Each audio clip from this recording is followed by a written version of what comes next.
Olá, pessoal. Sejam muito bem-vindos. Estamos começando hoje mais um episódio aí do nosso Podstage, aqui no Estúdio Leste.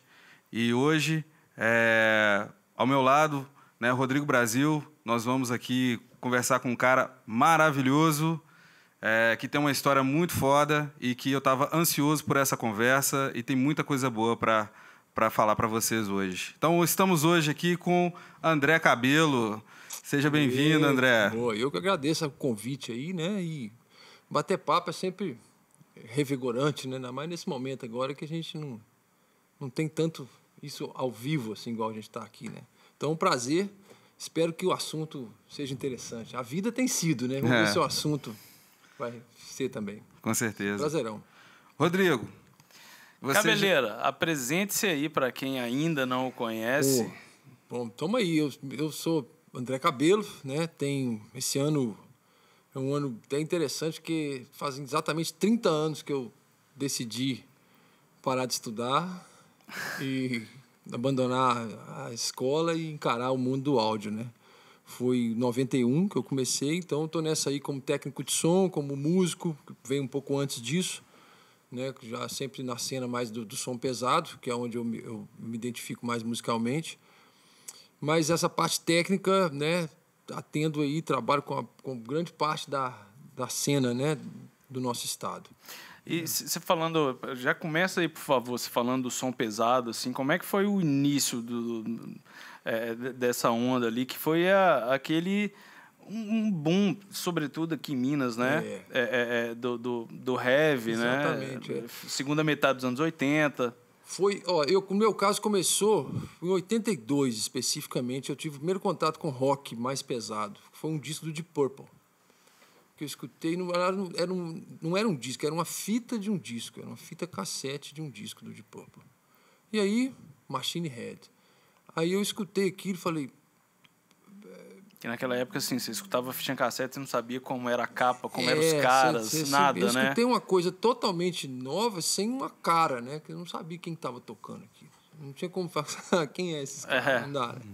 Não então, tinha um Shazam, né? Eu escutei aquele som e achei interessante, mais a questão da voz que me chamou a atenção. Eu tinha uma relação musical com samba, com música brasileira, por conta da minha família, que sempre tinha aqueles encontros de Dia dos Pais, Dia das Mães, né? Que esses encontros mais familiares assim, acabava sempre rolando um samba tradicional, Paulinho da Viola, essa coisa bem samba brasileiro carioca ali, né? Caramba, do samba por... E aí eu escutei isso de Purple 82, mas foi só um clique. Eu não me envolvi com isso, não. Mas foi depois que eu me lembrei desse episódio. Ele não fez muito, sabe? Não significou muita coisa na época, não. Mas me chamou a atenção, né? Aí, quando foi em 84, o Brasil ia sediar em 85 o Rock in Rio.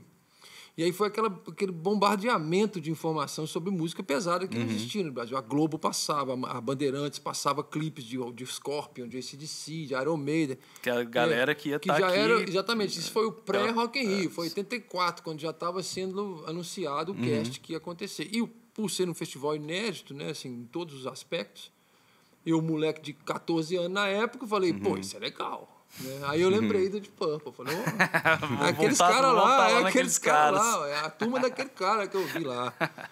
E aí eu comecei a curtir. E nisso, já existia em BH um movimento de metal. Né? Isso não tem a ver com o metal de BH, que já existia, eu nem conhecia. Eu conheci porque aí automaticamente você se se com a turma, um gueto, né? Era o underground do underground. Era uma coisa muito... A palavra não é essa, mas soa como se fosse uma coisa meio proibida, assim. Não é para todo mundo, não. Sabe? Que era essa cena mais extrema do metal, que não tem nada a ver com a cena do Rock in Rio, que era uma linha mais heavy metal, né? Mas, enfim, as coisas acabavam se esbarrando ali de uma certa forma, pelo menos comportamentalmente, o público era mais ou menos parecido. Vinha tudo junto ali, né? Tudo camisa preta, estranho. Taxinha, né? O que a gente dá até hoje, inclusive, né? Assim, isso aí não mudou muito, não.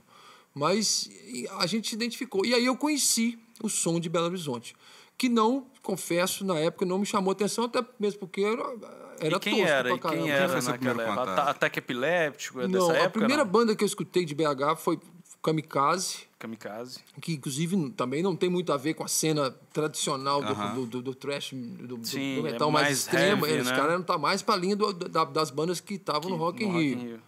Overdose foi uma das bandas que eu vi, que eu achei do caralho, assim, né? Já achei massa. E depois eu escutei, aí mais pra frente, Mutilator, sacou?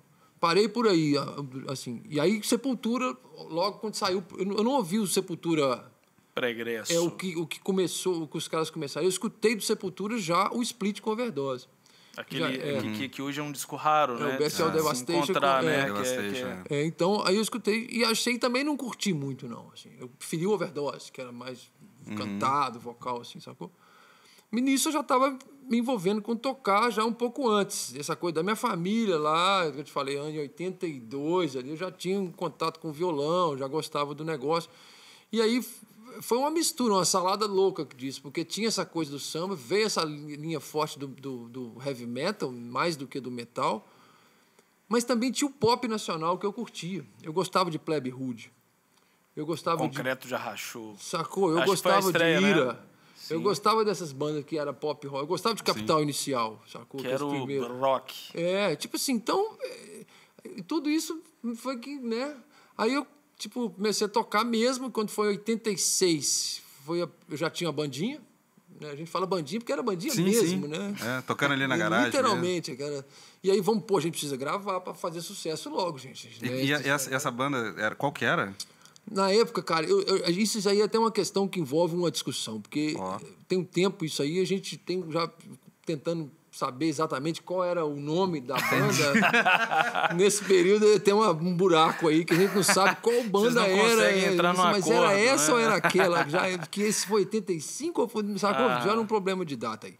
Mas eu me lembro que a primeira banda que a gente batizou assim chamava Alma Gêmea, que era meio progressivão. Guitarra, trio, assim, com vocal, baixo, bateria, guitarra e um vocal, e tocava Made in Brasil, tocava umas coisas Casa meio... das Máquinas. Uns rock and roll meio nacional, que era mais fácil de tocar, porque não tinha muito talento ainda não. Né?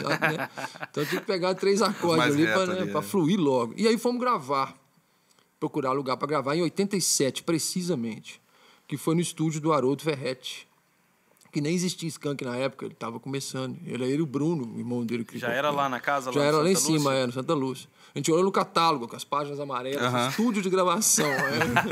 Aí tinha bemol, não, muito caro. Então, 108. Que o bemol bemol foi a primeira referência, né? Bemol foi o primeiro que a gente ligou, inclusive. Estúdio, né? Primeiro que a gente ligou foi bemol, porque já um que já tinha ouvido falar, né? Aí ligamos, aí acabou que a gente ligou, Estúdio Ferretti, falou, esse aqui vamos ligar. Ligou, pô, quanto que é? A gente podia ir ver, os outros nem aceitavam ir lá ver. Aí o Haroldo falou, não, pode vir aqui pra vocês conhecerem e tal. A gente foi lá, a banda lá olhou, aí tinha uma bateira, velho. Yamaha, assim, ó. Pá, do Haroldo, né? Assim, todo mundo... A nossa era tipo um negócio que não vale muito perder, nem um minuto explicando. Tinha uma bateria, nós falamos, nó, doido, a bateria, 3 tons, sacou? O baterista nosso, a fralda encheu na hora, que ele falou, velho, eu não toco isso aí, não. Não toco, velho. Porque o cara, né? Aí, bicho, inclusive nesse esquema foi muito doido, porque essa gravação que a gente fez ficou péssima. A banda era ruim ainda, não estava na hora de gravar, mas era preciso. Quem era o técnico? Era o Bruno? Era o Haroldo. Aí foi um negócio muito doido, porque... Isso em 87? 87. É muito doido. 8 canais, uma Tascam de 8 canais, uma de meia polegada. E é muito doido porque eu lembro que hoje... Eu lembro que a gravação ficou tão ruim, e não estou falando que a culpa foi do Haroldo, não. Foi também, porque ele não conhecia metal, rock, mais rockão, assim, não era a praia dele, né? Então não é dizer que é culpa. Mas ele não sabia esse som e ninguém sabia, na verdade. Nós estamos falando de 87, sacou? Cara, gravar isso em 87 ninguém sabia nada. Era um desafio, né? Ninguém sabia nada. Aí o que rolou? Aí foi muito engraçado que eu lembro que o som da minha guitarra ficou tão ruim, doido, mas ficou tão ruim, um reverber assim, ó. Eu falei, gente... Tem que ter um jeito melhor de fazer isso. Então eu falo que ali começou a minha coisa de querer ser técnico de som, graças ao Haroldo. Entendeu o áudio, Se o Haroldo tivesse feito um puta som de guitarra, talvez eu falava, não vou preocupar com isso não. Mas ficou tão ruim, mano, que eu falei, não, eu tenho que aprender a mexer nessa merda, porque se eu não aguento outro som de guitarra desse jeito na minha vida, não, eu vou suicidar. Sacou? Eu vou suicidar. Aí, na segunda vez que nós voltamos lá em 88, já foi com o Bruno, o Haroldo já não podia gravar. E aí o Bruno já foi uma onda que eu já mexia com ele. Entendi. Onde que é aqui? O que é isso aqui? Pô, e você já vinha com a estética, já sabia mais o que queria, e o Bruno com a técnica, né? Já conhecia o equipamento. O equipamento já tinha passado um tempo, já tinha passado um ano aí, né? Obviamente já gravaram muita gente e tal. E dessa segunda vez foi melhor. Aí já funcionou melhor, exceto pelo vocalista que a gente tinha na época, que não era a ideia. A gente escutou ele melhor na gravação, né? Porque tinha isso, você não ouvia os caras, né? No ensaio você achava que tava rolando uma coisa. Na hora que você escutava depois a demo, você falava, uau, é isso que você né? É isso que você toca? Tem certeza? Tipo, aí deu problema, porque a gente viu que não tinha nada a ver a onda do vocal dele. Mas aí foi assim que começou. E tudo isso no ambiente mais do heavy metal tradicional, meio Iron Maiden. A banda tinha essa pegada, né? Foi assim até 91. Porque aí foi muito rápido a coisa, pela carência que eu acho que tinha na época. De gente, esse né? material que vocês gravaram lá no Ferrete, isso existe? Cara, eu tenho um DAT. Eu tenho o DAT que ele gravou. Na época se convertia o produto final numa fita DAT, né? Então a gente saía do estúdio com um cassete e com a master em DAT. Eu tenho essa DAT, mas... Você nunca abriu ela? Não, ela tá bem assim... Porque a verdade é o seguinte, a DAT, os gravadores de DAT têm diferença de calibragem ótica. Então, às vezes, o gravador que grava uma fita, não necessariamente aquela fita vai conseguir ser lida em qualquer outra cabeça. Isso tinha a ver com fabricação na época. Assim, o DAT da Tascam tinha um tipo de código, a da Sony era outro, a Panasonic era... Sacou? Sim. Então, costumava dar esses pau. Então, eu gravei lá no Ferrete, era um Panasonic, um 3700, que era o DAT que tinha na época, é isso mesmo. E o meu, que depois para frente eu consegui, era um Sony. E eu coloquei essa fita lá, ela fez... Eu tirei e falei, não... Guarda, sacou? Eu falei, ops. Se eu procurar Deixa quieto. Um Panasonic, né? Então aí ficou lá, sacou? Então só tem esses... Uma hora eu vou espetar lá pra ver o que dá. Né? E nisso, a história com o Chacal foi, então, depois, foi nos anos 90? Ou foi nos anos 90. 91 Chacal, já. Não, aí é o seguinte... Aí essa banda, a história dessa banda, dessas duas gravações, morreu aí. Morreu aí. Quando foi em 91, eu comecei a cantar na banda. Chacal. Não, aí chamava Vultur. Aí já tinha um nome. Sim. Aí já tinha um nome mesmo. Essa segunda gravação que a gente fez lá no Ferrete já tinha um nome, a coisa já tinha consolidado melhor. Então a gente já tinha um nome, chamava Vultur, já tinha feito alguns shows e tal. E esse vocalista realmente não foi à praia. Ele é um cara, ele cantava super bem, mas não era a nossa ideia de linha de vocal. A gente queria uma coisa mais agressiva, não guturalzão, tipo meio Sepultura. Mas também não queria... Tipo, aquela coisa mais metálica, mais Megadeth ali, que a voz é um pouco drivezinho, mas não é aquele vocal, né, guturalzão. E esse cara cantava meio André Matos, assim, sabe? Vocal mais... né? Não era muito a nossa viagem, o som, né? Era mais ou menos o que era o Kamikaze, né? Exatamente. Que fazia algum sentido quando a gente começou a tocar, né? Mas depois a coisa convergiu mais pro lado mais pesadão mesmo, mais hard rock pesadão, não tão melódico, sacou? E aí, eu comecei a cantar. Aí virou um trio a banda. Baixo, bateria, guitarra e eu cantando. Sacou? E tinha um teclado. Desculpa, a gente tinha um tecladista. Que era legal, porque era um teclado fazendo... Não era aquele teclado de base, era mais textura, assim, era uma onda bem legal que rolava. Quer dizer, a gente achava legal, nem sei se era legal. A gente achava porque o cara ficou na banda um tempão. Né? Então, mas era legal. Aí a gente gravou algumas coisas. Aí, nisso, eu já estava trabalhando. Em 91, eu já tinha... Foi quando rolou essa ruptura aí de abandonar. Eu estudava nessa época, né? Fazia segundo grau ali, fiz vestibular para física na Federal, mas não rolou. Aí aconteceu que nessa época tinha uma banda acontecendo em Belo Horizonte que era muito legal, que tinha uma outra vertente, de uma outra sonoridade, e que de fato foi uma banda pioneira no segmento nacional, se a gente for fazer uma análise mais detalhada, que era o Vinalize. Sim. O Vinalize... Eu sou fanzaço. Pois é, o Vina é uma banda que começou a misturar rock com rock elemento nacional, né, de samba. Antes do Chico Sainz. Muito antes. É por isso que eu falo que é uma banda que realmente começou a história, sacou? Então, esses caras são amigos até hoje, né? A gente passaram esses anos todos, a gente continua sendo amigo. E o Ronaldo Gino, que era um guitarrista dessa banda, ele mora no meu bairro, lá no Jardim América. Desde muito antes do Vina, a gente já se encontrava numa cena musical que tinha ali no bairro. Né? Os shows na porta do boteco, aquelas coisas que tinha, festa junina que tinha um encontro do bairro ali todo. Então, aí quando ele tinha uma banda que chamava Saída de Emergência, antes do Vinalize, que era com ele e o César Maurício, que era vocal do Vina. E a gente já se encontrava ali no bairro, ali no rock and roll. E eles fizeram essa banda Vinalize, e eles ensaiavam no Jardim América, então já acabava que participei de alguns ensaios, fui lá, conheci os restos da banda, os caras de Montes Claros, gente boa, todo mundo muito astral, muito, muito positivo, assim. E eles fecharam um contrato com a Tinnitus, na época, que era uma gravadora do Pena Schmidt, que trabalhou com Mutantes, né, que era um esquema legal, e ele estava meio que... Ele era um selo da Polygram. Era um selo, é. Ele era um selo da Polygram, então, na verdade, era um contrato pesado, porque estava com a gravadora major aí já na época, que fazia muito sentido. Hoje, você falar que você tem uma Polygram, tipo assim, né? É legal, mas na época era tudo que se podia esperar de uma carreira artística, você fechar com uma gravadora tipo Polygram, que tinha artistas... Era o último degrau ali. Cheguei. Foi mal, desculpa aí, mas eu tô na parada.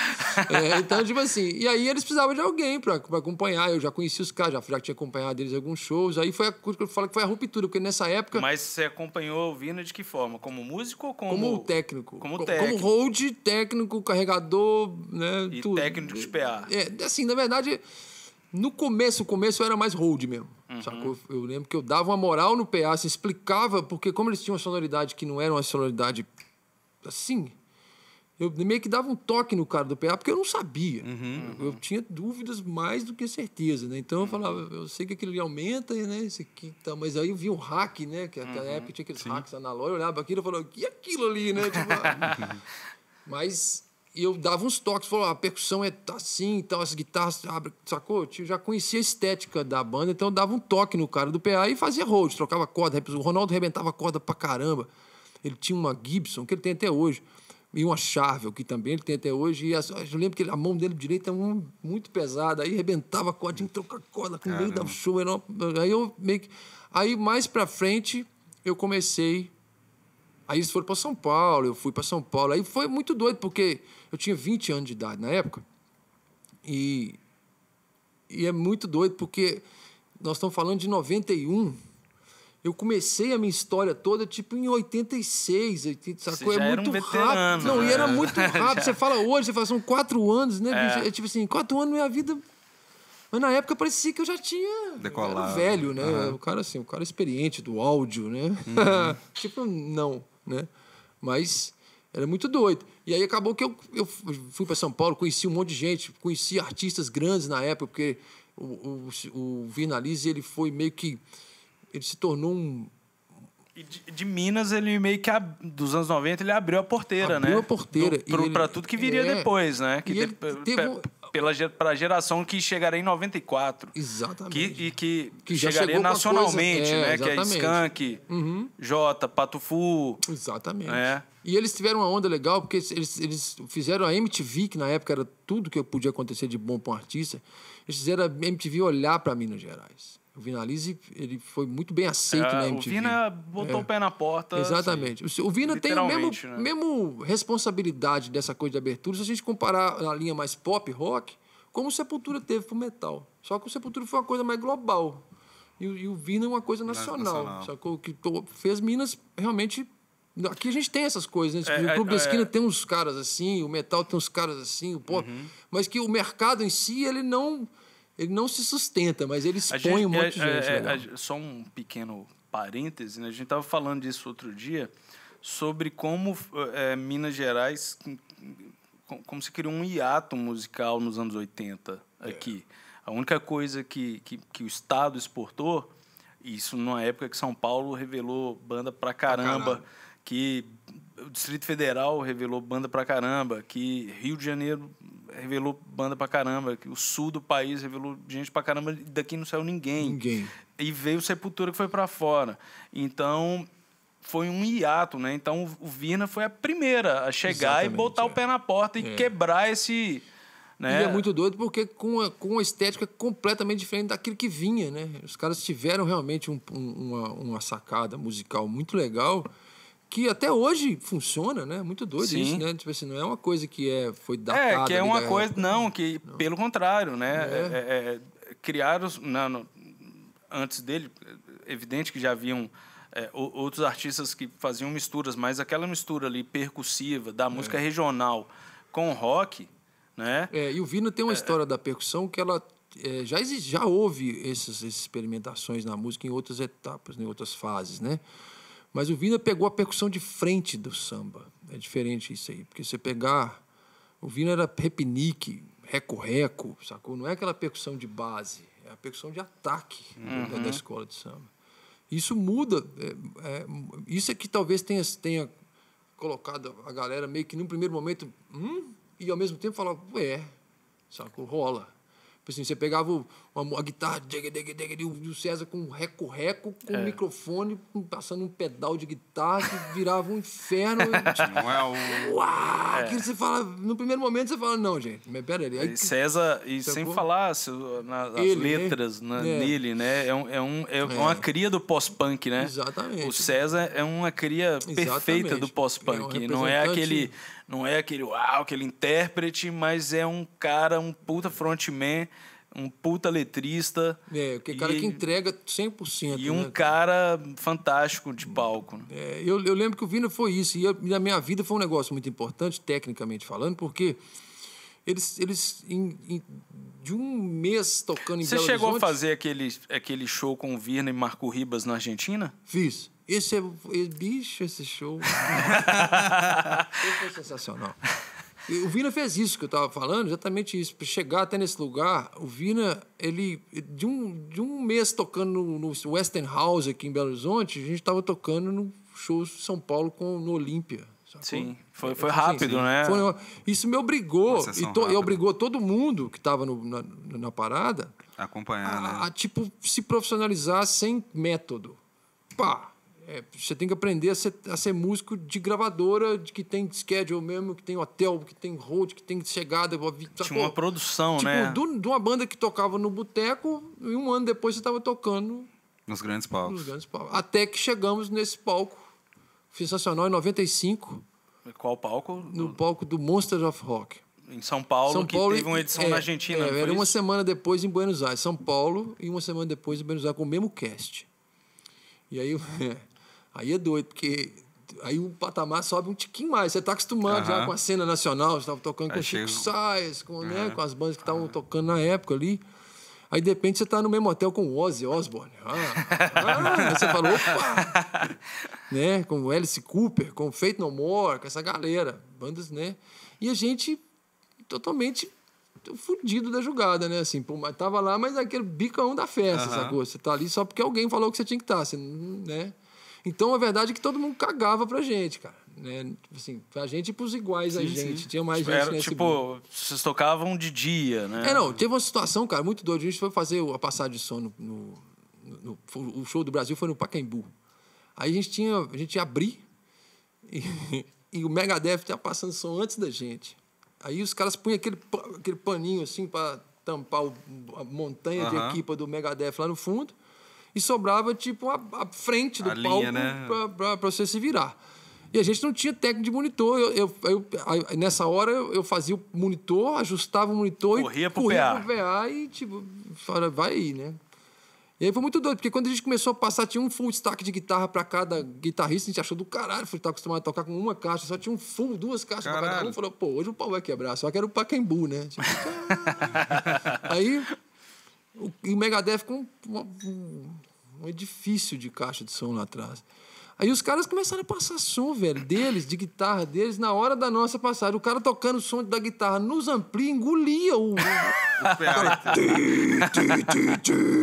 Aí a gente com a guitarra... Bateram o Luiz na época, era bateram... Cadê? Aí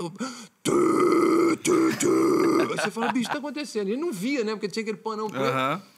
Eram os caras sacaneando mesmo. Já tinha passado o som dela, os Rhodes, cara, fazendo som lá. E, tipo assim, tem uma banda passando som ali, gente. Caguei, foda-se esses caras. Quem são esses caras? Sacou? E aí, fomos correndo, enfim. Foi uma tragédia, porque eu cheguei na mesa, já estava o público aberto, o estádio já estava aberto. Então, assim, a primeira música foi passando som mesmo, sacou? E aí a coisa fluiu, né? Dentro da condição que a gente teve de fazer. E aí, na Argentina, e nisso o Marco Ribas... Ele tinha gravado o Marco chegou a tocar nessa edição de São Paulo, não? Tocou. Tocou também? Tocou. O Marco, ele gravou esse disco na época, com participação, e ele a participação dele era tipo assim, não tinha como você tirar ela. O Marco era assim, né? Ele põe um carimbo lá, né? Então, tirar aquilo depois fica difícil, né? Aí os caras... Pô, vamos levar, né? Tem que levar, né? Tinha a estrutura da gravadora para poder... Na época era MCA, tinha transformado em MCA, Universal. Então tinha grana, os caras falavam, quem que vocês vão chamar? Não, vamos chamar o Marco Ipto. Aí o Marco foi com a gente, né? Ainda bem que o Marco foi com a gente, porque já valia a pena, só de você ir com o Marco já valia a pena, que ele era uma figura, né? E aí, cara, foi muito engraçado que a gente chegou em Buenos Aires e foi numa onda muito doida, porque foi pior do que o Brasil, em termos de equipamento.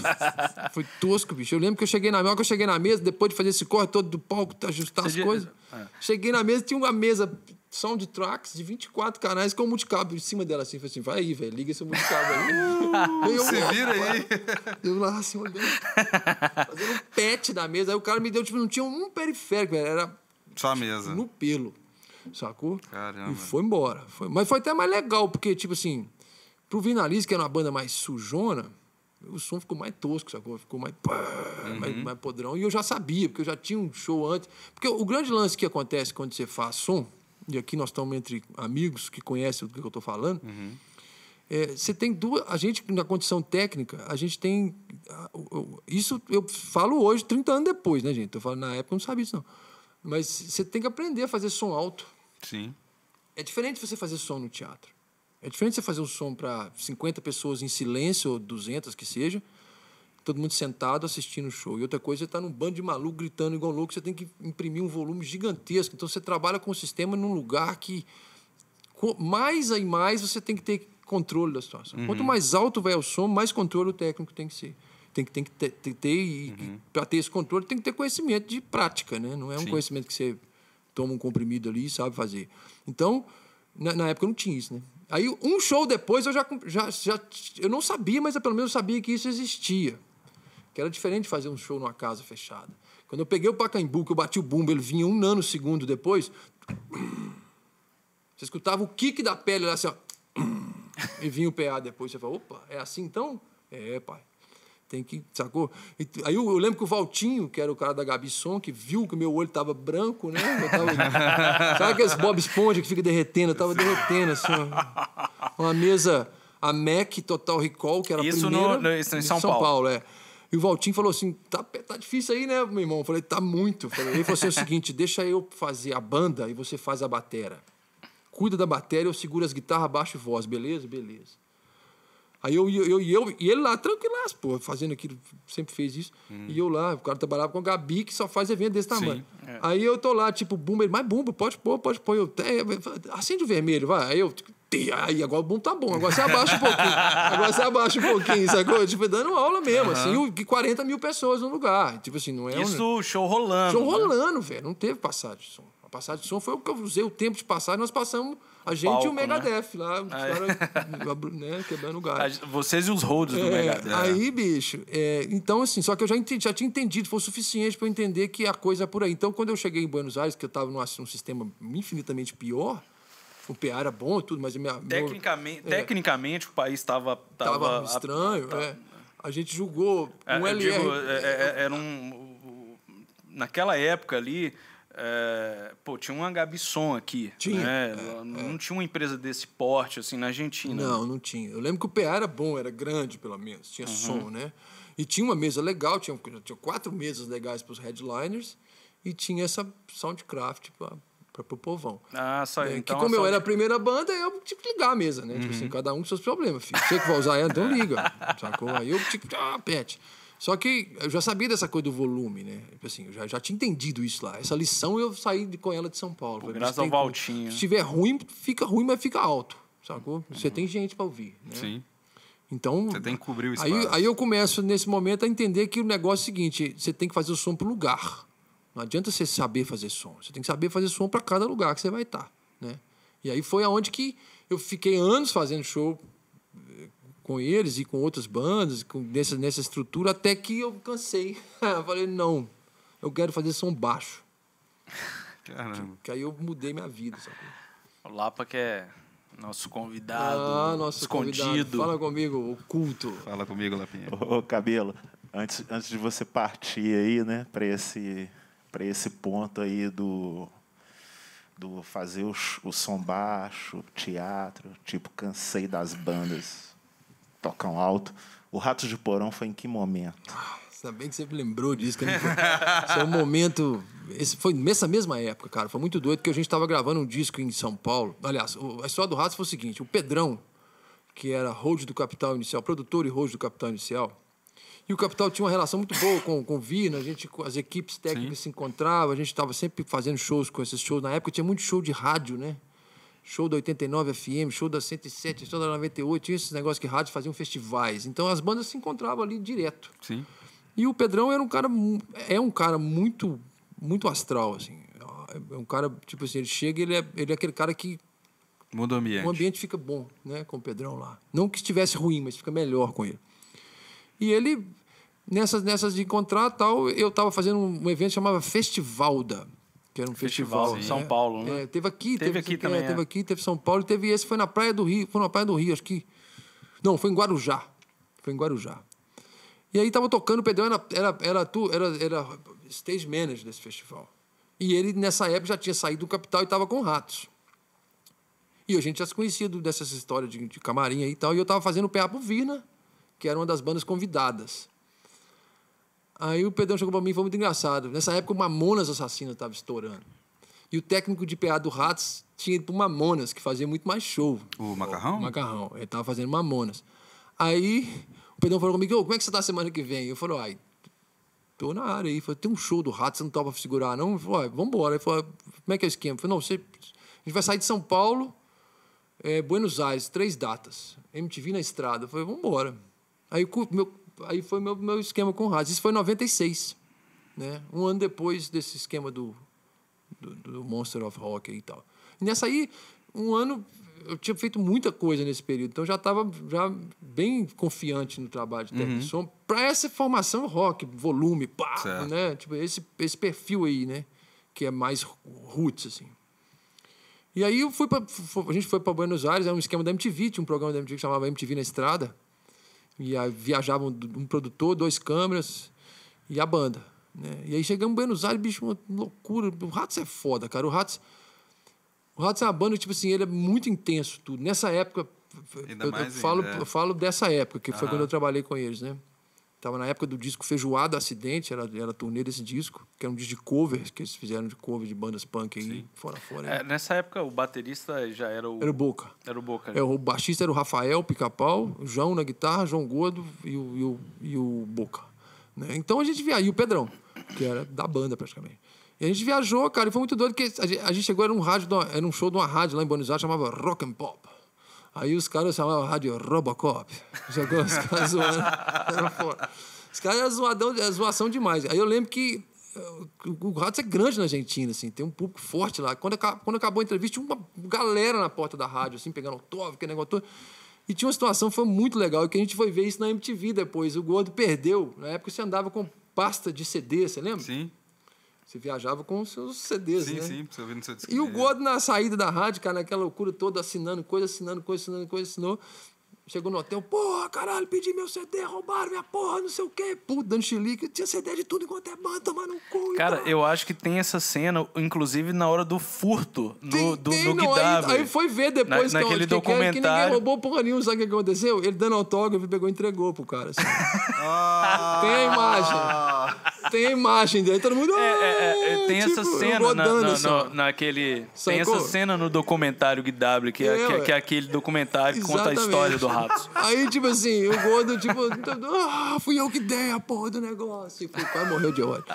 Então, assim... E aí eu lembro que nesse dia o show era no cemento, numa casa que era um buraco debaixo da terra, uma caixa grandona, tipo, do tamanho de um Lapa, multishow que tinha aqui, com umas 1.000 e poucas pessoas, lotado, quente... E eu lembro que o som foi fora, porque o lugar era muito hermético, assim, sacou? Eu, tipo, já peguei o Ratos na melhor situação, a geografia perfeita. Porão, gente, som alto, pá, sacou? Fase boa, foi tudo lindo. E aí, eu lembro que depois que acabou o show, fui no camarim, eu nem conhecia os caras direito, eu conheci os caras na viagem, assim, né, de São Paulo pra Só conheci o Pedrão. Só conheci o Pedrão. E aí o Gordo me chamou, eu não esqueço disso, o Gordo me chamou, tava molhadaço com a garrafa de Jack Daniels na mão já, tipo... Ele falou, ô, irmão, Vamos pra caralho aí, ó. Se quiser colar com nós aí, você vai ser nosso técnico aí. Tá na mão? Eu falei, tô dentro. E aí começou o Ratos de Porão. Aí eu fiquei 1 ano e quase 2 com eles direto. Ficou inviável para eu continuar, porque eles eram em São Paulo, eu teria que mudar para São Paulo, porque Sim. eu estava tendo que Logística viajar. toda Eu estava tendo que viajar Paulo, quase toda semana de cometa, né? Que era ônibus chegava às meia-noite aqui, chegava 9 horas da manhã lá no Bresser, viradão, entrava dentro de um outro ônibus, que o Ratos, as produções são menores, não tem aquele conforto assim que você pode chegar em um hotel, às vezes não tem. A gente fez turnê na Europa que era van, sacou? Dormindo dentro de Dormindo van, na né? van, ou no próprio lugar do show, o cara arrumava uns colchonetes pra gente. Então, é uma produção que nunca foi problema, mas isso aí limita um pouco a logística, né? Pra gente morar num estado e trabalhar em outro. Naquela época, né? Que era mais complicado. Aí eu fiquei lá 1 ano, acho que foi 1 ano e 8 meses com Ratos, direto, assim, fazendo show pra caralho. A gente fez turnê no Nordeste. Na época tinha um voo da Varig, se não me engano, que era um voo coast to coast, assim, ó, que você pegava ele, você comprava uma passagem de São Paulo para Manaus e podia ir descendo nas praias todas e pegando uma conexão no outro dia. Então era um voo de turnê. Você comprava esse voo de em Salvador. Aí Pois era mais organizado do que hoje. Aí né? fazia um show em Salvador. Amanhã você pegava o mesmo voo, só que no outro, sacou? Aí você fazia de em Recife. Aí você fazia um show em Recife, no outro dia você pegava e fazia um show em Natal, depois em Belém, depois em Manaus, fechava e voltava para São Paulo. Era isso. E a gente fez umas tours desse tipo, assim. Fez no sul, de van, sacou? Tipo, o Gordo bebendo pra caralho, todo mundo louco, chegava lá. Enfim, teve várias situações com o Ratos de Porão, mas foi muito... Foi tipo assim, talvez das coisas que eu fiz como técnico acompanhando banda, foi uma das coisas mais intensas de tudo, né? Até foi interessante porque logo depois disso aí, eu falei, eu acho que eu vou me envolver mais com o estúdio. Agora, acho que é Mas legal. nessa época, isso é 97, né? 96 até quase 98. E nessa época o Virna ainda estava nativa, né? O Vina acabou em 97. 97, é. O Vina, a gente fez o disco, o último do Se Desse a Lona. Vira Circo. Lá no AR, no Rio, com o Tom Capone. Eu era o técnico, o Tom e o Dado Villa-Lobos produzindo.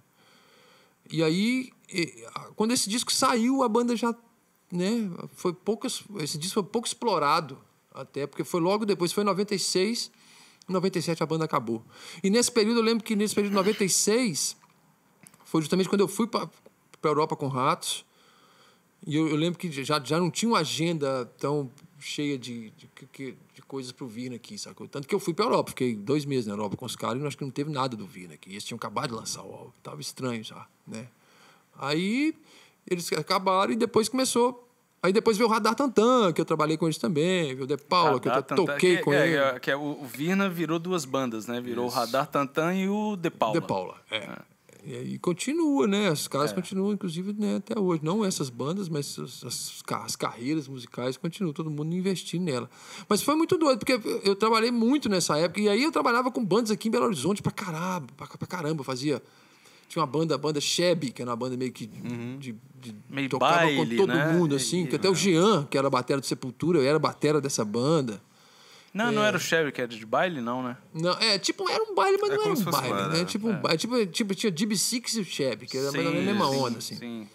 E aí Mas o Jean, que era a disso. batera dessa banda, o Jean, que depois foi pro Sepultura.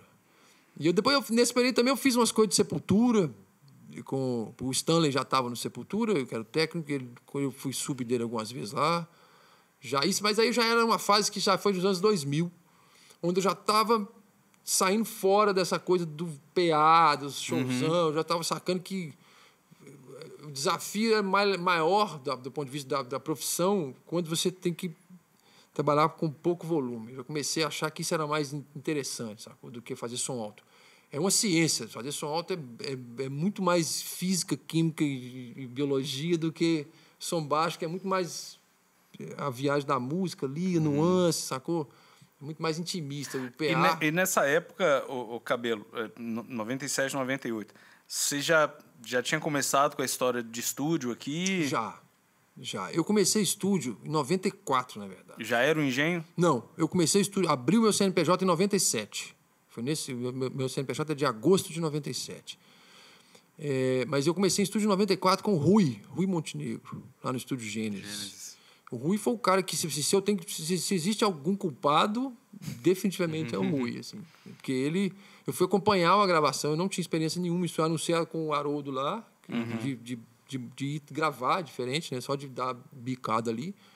Mas no Gênesis eu já tinha um pouco de conhecimento sobre a coisa da mesa de som, microfone, que eu já fazia o Vinalize, essas coisas, mas estúdio zero, né?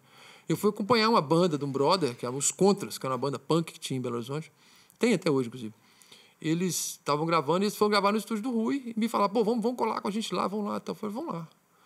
Aí cheguei lá, o Rui é uma figura, bicho. O cara é aquele cara que generoso. A palavra que descreve ele é generosidade. Ele chegou pra mim, pô, você saca aí, sei o quê, eu trocando ideia com ele lá na técnica, os caras, né, se envolvendo com a coisa dos instrumentos lá, eu trocando ideia com ele na técnica, sobre equipamento, tudo.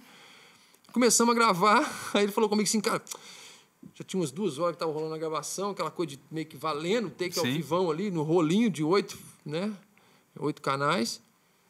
Ele falou comigo assim, cara, eu preciso ir no banco, vai fechar o banco ali, aqui é o stop, rec, play, pausa aqui, você aperta aqui, você fala com ele lá, ele fala, tá, mas não, 15 minutos, o banco é aqui do lado. Ele não voltou.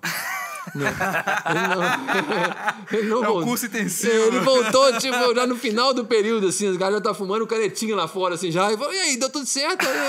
Você tem que ouvir lá pra ver se deu. Mesmo, assim. Você que vai dizer se deu certo ou não. E aí, bicho, foi muito engraçado, porque nesse mesmo dia, falou, cara, o que você tá fazendo amanhã? Eu falei, cara, por quê? Ele falou, tem uma gravação aqui, chega aí pra você fazer pra mim. Vai rolar um banco também. E aí foi isso, bicho. Eu comecei a gravar em 94, fiquei lá, gravei muito. No Rui, aí eu falo o seguinte, a melhor coisa que tem é quando você está com a idade boa ainda para se dedicar num nível que seja jamais vai conseguir depois, por questões não só de físicas, mas de paciência, sacou? Eu consegui, ainda consigo, mas hoje eu tenho que me obrigar a isso. Na época eu conseguia quase que, assim, naturalmente ficar 12 horas sentado na frente de um par de caixa de som, escutando músicas, sacou? Aquela coisa assim. Então, eu gravava muito evangélico. Muita banda de rock, as bandas de metal, quase tudo que já pintava nessa época eu gravava, porque o Rui já julgava, direcionava para mim. Sim. Eu comecei gravando muito evangélico porque tinha um formato que se fazia muito na época, que era o tal do sequência. O cara ia lá e colocava uma base, alguém fazia a programação musical toda no LR, e a dupla, geralmente eram duplas, que iam lá só colocar a voz. Então era um trabalho que eu comecei fazendo porque era mais simples. Eu descarregava direto do teclado do cara em 2 canais da fita, e eu gravava voz e mixava aquilo ali e boa. Eu fiz muito isso. Muito. Assim, era um disco por semana que saía desse formato.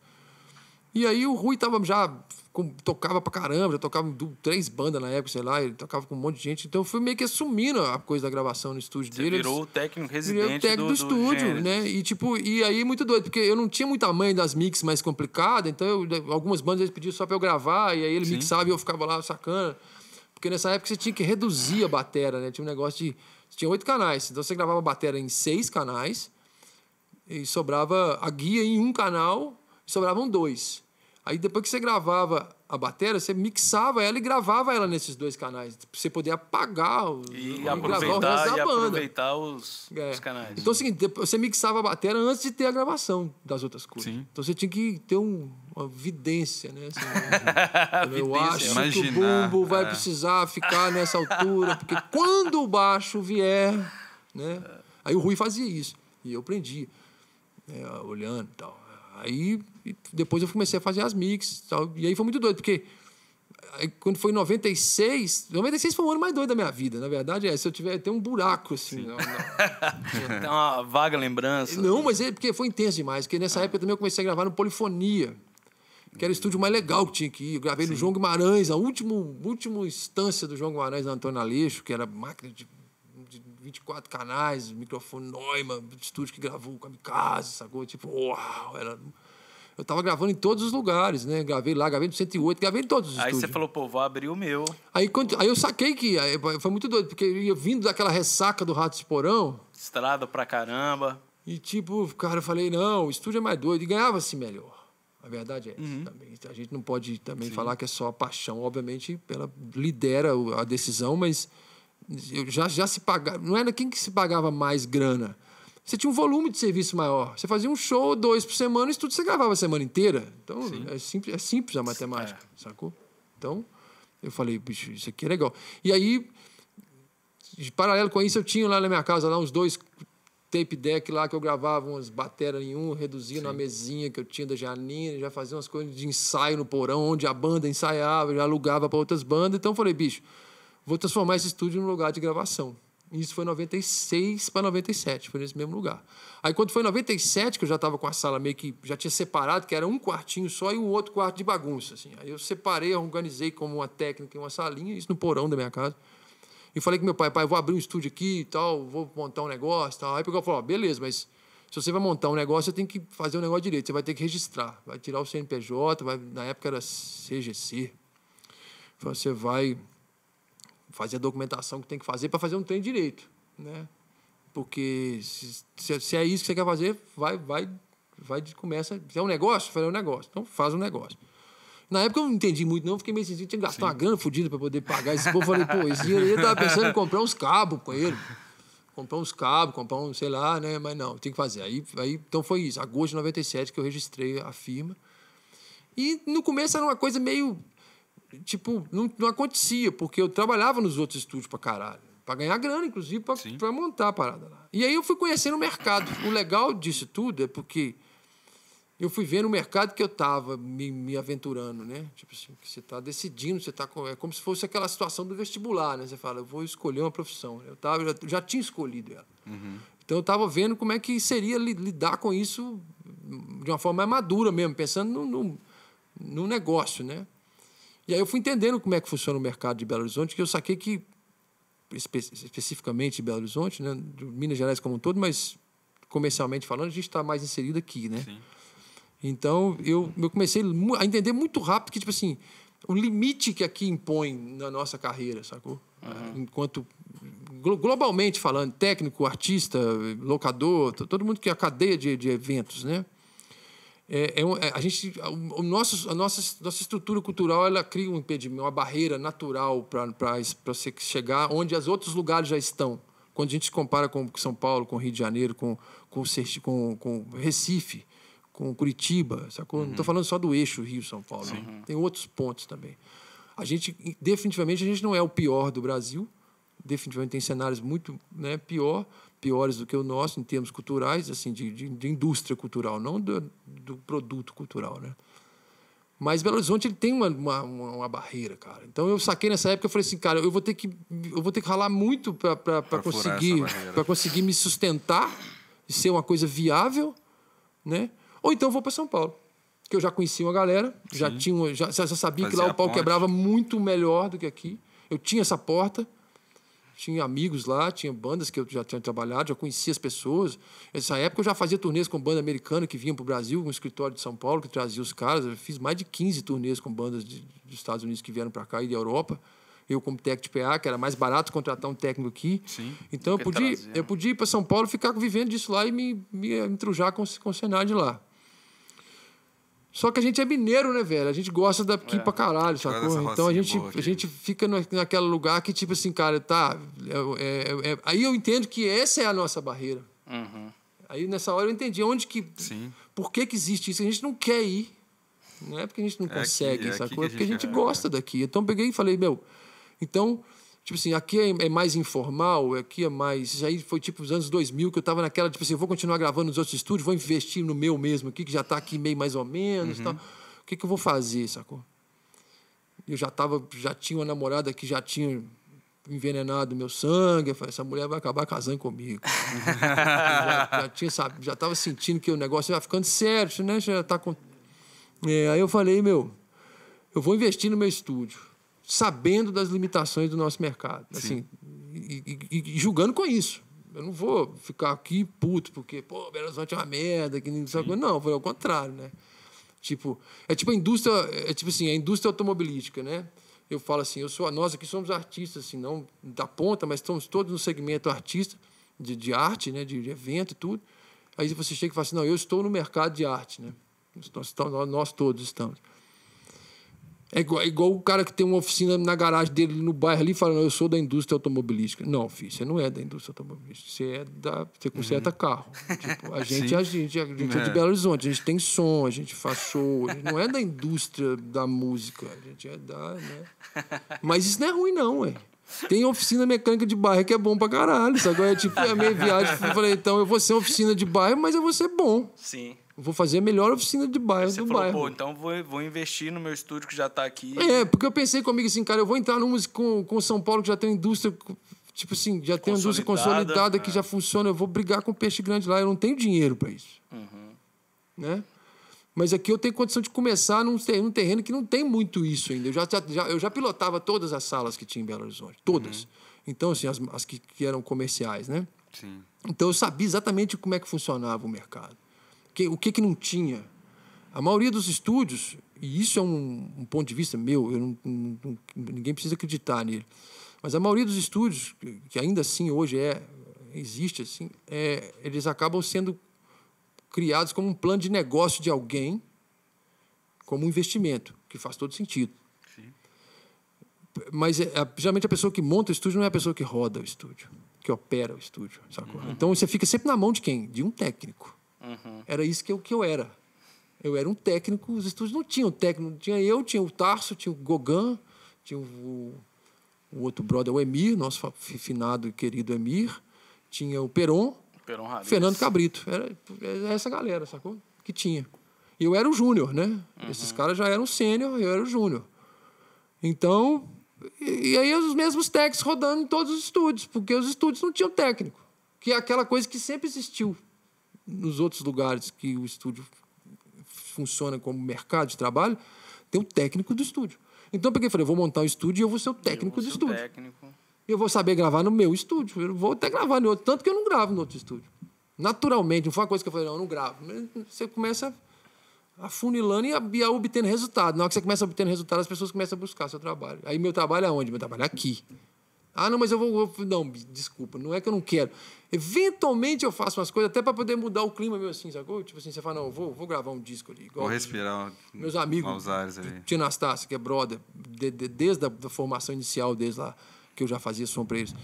Eles foram gravar um disco lá no Barral, no Ultra, me chamaram como técnico. Falei, lógico, vou juntar duas coisas. O Barral, que é brother de outras épocas, e o Tia Anastácia, que ia num estúdio que é do caralho, que eu gravei quando era do Otávio. Aí, tipo assim, vira um evento, sacou?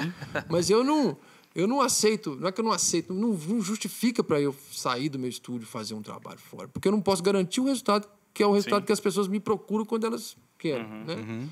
Então, e aí eu tipo assim, eu saquei essa onda do mercado nosso, nessa época, em 2000. E nessa época você já estava com aquele plano, pô, vou deixar a estrada, vou começar a investir aqui. Até mesmo porque eu inventei de tocar nessa época. Com a banda que era a banda do Rui Montenegro, que eu fazia PA para eles, que era uma das bandas, que era o It's Only Rolling Stones. Eu lembro de você tocando. Aí eu, de 98 até Pop 2000... rock, café. Até exatamente. 2008 até... Não, de 2000... Como é que é? De 98 até 2002, eu fiquei tocando guitarra com esses caras e fazendo som. Então, me deu meio um cansaço dessa rotina de show externo, sacou? Os caras tocavam, faziam 3 shows por semana, viajando pra caramba, e show, e quebradeira e tal, e hotel, e, sacou? Dorme em van. Eu já tinha, em 2002, que foi onde foi essa ruptura maior, assim, do meu pensamento, eu já tinha aí quase 10 anos de viajar, sacou? De rodar, de ter uma mochila com escova de dente, sacou? Tipo, vai embora, né? Hoje tipo, eu até faria mais, para ser sincero, se eu tivesse... Porque hoje é mais organizado, de uma certa forma. A função nossa, né? Estou falando da parte técnica, assim. Na época era muito informal para todo mundo, então era meio que desgastante demais. Aí eu peguei... Chegar numa cidade, não sabia onde dormir. Bicho, era tipo muito freestyle, né? Chegava, assim, onde vai ter o show? Vai ser ali, sacou? Não tinha esse negócio de você mandava um rider, chegava assim, sempre naquela surpresa. Vai ter via para todo mundo? Pois é, isso aí que é uma dúvida minha. Como que era essa parte técnica de... Porque hoje você tem, né? Manda seu rider. Aí, hoje existe até lance. Se você não mandou no rider, não tá aqui. Então... Exato, não tem. E aí, nessa época, não. Nessa época... Não existia enviar rider. Não existia enviar rider, nem existia som. Tinha um negócio do fax, né? Que na época, né? Manda um fax, né? Aí, tipo, o fax chegava numa farmácia, né? Na cidade do interior. Aí o cara ia lá... O cara lá pegava... tipo assim, isso aí quando alguém falava essa palavra fax, você podia mandar um... Mas não tinha, cara. É verdade o seguinte, era tudo telefone, né? Você conversava com a pessoa, né? E o cara falava, peraí que eu vou te passar pro cara do som aqui. Que é até um método, Sim. tipo, funcional, assim. Porque aí é a palavra da pessoa, né? Mas, ao mesmo tempo, o cara sempre dava uma valorizada, né? Quando ele falava com você. Não, como é que tá isso? Como é que tá o seu sistema aí, amigão? Você tem que chegar já devagar com o cara, né? E aí, rapaz, como é que é esse negócio aí e tal? Não, pois é, tem uma mesa aqui muito boa. Aí eu falo, ainda bem que a mesa é boa, né? E os microfones? Não, o microfone é bom demais. Gente. Tem todos os microfones. Aí você fala, então tá tudo certo. Não, tá aqui, não tem problema nenhum, amigão. Você pode vir. Que tá... Então... Aí você chega lá, né? Você fala... tá muito bom isso aqui. Aí você fala, bicho, aí você... Né? Então, eu lembro que eu fiz uma turnê com uma banda, cara, que chamava And You Know Us by the Trail of Dead. É o nome da banda. A banda do Texas. O nome era assim, Trail of Dead. E aí, isso foi em 2000, com a produtora que tinha aqui, que chamava Motor Music, do Boffa, Marcos Boffa. Aí, cara, eu me encontrei com os caras no aeroporto lá em São Paulo e o produtor deles que veio, falou assim, cara, deixa eu te explicar, você é o técnico, né? Eu falei, sou eu mesmo. Falei, deixa eu explicar, esses caras quebram o palco inteiro depois do show. Caralho! Isso foi meu bom dia. Os caras quebram tudo depois do show, tá? Aí eu falei, como assim quebram? Não, quebram assim, chutam, então não quebram. E eles pagam? Pagam. Eu falei, tá bom. Aí a gente tinha 10 shows pra fazer. Aí o primeiro show no Caverna, no Rio de Janeiro. Ô, bicho, na segunda música o Bumbo tava na plateia. Lá no... o Bumbo. Eu falei, mas Bumbo, cara, não podia começar com a baqueta, não? Bumbo, velho. Aí tipo, para o show, vai lá, pega o bumbo, coloca o bumbo, microfone de novo. Tal, o cara, lá, aí a guitarra, voa a guitarra. Você fala, véi, e primeiro show. Eu falei, caralho. Aí quebraram, pagaram, fudeu. Aí, enfim, resumindo a história, foram 10 shows. O último show, São Carlos, em São Paulo. E eu tinha que ligar pros caras do som pra saber se o Raider... Essa que era a parada do Raider. Eu tinha que ligar pros caras pra falar, meu, como é que tá o equipamento aí e tal, tudo certo. Eu tô levando os caras, vão quebrar não, tudo. Não, eu não podia falar isso, senão não tinha show. Se eu falasse no cara... Aí eu lembro que São Carlos foi foda, velho. Porque os outros lugares, tudo era lugar tosco, tipo assim, bares pequenos, tipo a obra, assim, que não tinha muita equipe. Os caras quebravam mais as coisas dele mesmo, assim. Quebravam um tripé de bateria lá, um microfone, pagava lá e tá tudo certo. Mas chegamos em São Carlos, cara. Era um senhor, dono do som. E tudo muito novo, velho. Putz. Muito novo. Zé 158 com cheiro de plástico, assim, ó. Aí eu peguei, você já chegou com dor no coração. Um JCM 800, cara. Novo, assim, ó, na caixa, no case, assim, ó, com plástico, aquele plástico que você arranca, assim, sabe? Que fica colado na... Tá, que o pariu. E o cara, ó, tá tudo bem pro sexta. A gente pegou o equipamento melhor, a banda americana, né? Não sei o que. Aí eu falei, amigo, só não tem um microfone mais velho, não. Ele falou, não, mas isso aqui é novo. Eu falei, não, é porque eles são meio desastrados, assim, costuma cair. Eles são meio né? desastrados. Eu vou falar assim, o cara quebrava o negócio todo. Eu falei, não, as monitor, bicho, costuma entornar água, né? O cara fazia assim, ó, com a água. O microfone era tipo o tempo inteiro. Aí de repente você escutava aquele o microfone batia no pedestal de bateria. Assim, você fala, véi, deixa o show acabar pelo menos. Véi, enfim, acabou o show, cara. Aí eu peguei e chamei o Rode, que eu falei, cara, é o seguinte. No show que tinha tido antes, o guitarrista tinha... o baterista virava guitarrista em algum momento e trocava, assim, a guitarra com a bateria trocava. E o cara via com a guitarra, assim, que empurrava a guitarra no amplificador e jogou o amplificador no chão, no show que a gente tinha feito anteriormente. Aí quando eu vi que o JCM 800 novo, eu falei com o Rode, cara, fica atrás desse amplificador. Pra segurar. Porque o cara vai derrubar essa merda de novo. E esse amplificador é foda. Não é nem questão de pagar ou não pagar. Eu sei como é que é comprar uma merda dessa no Brasil. Se o cara quebrar esse negócio, mesmo que ele der 20 pra ele, cara, o cara vai ficar muito chateado, sacou? Com certeza. Não. A gente sabe do perrengue pra comprar um JCM 900. Imagina um 800. O cara é mó feliz ali. O cara é todo tipo, meu JCM, vou inaugurar ele.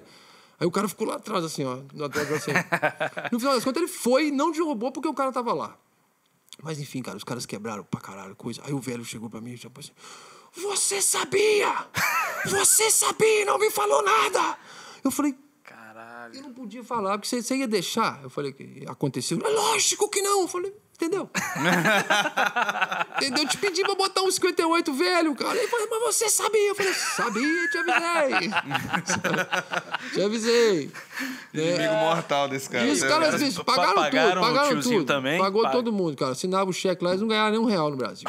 Nossa. Mas a viagem deles era essa. Alguns quebravam o hotel, essa galera quebrava era o palco. Mas era doido o show dos caras, não era uma coisa de graça. Os caras me empolgando. Era comigo no caminho, assim. Olha lá, o Brunão é que isso é bom pra fazer monitor pra eles. Né? Cara, em São Paulo, o show foi da R4 no Sesc, equipamento foda. Nossa. O show o R4 é uma das grandes empresas de som de São Paulo.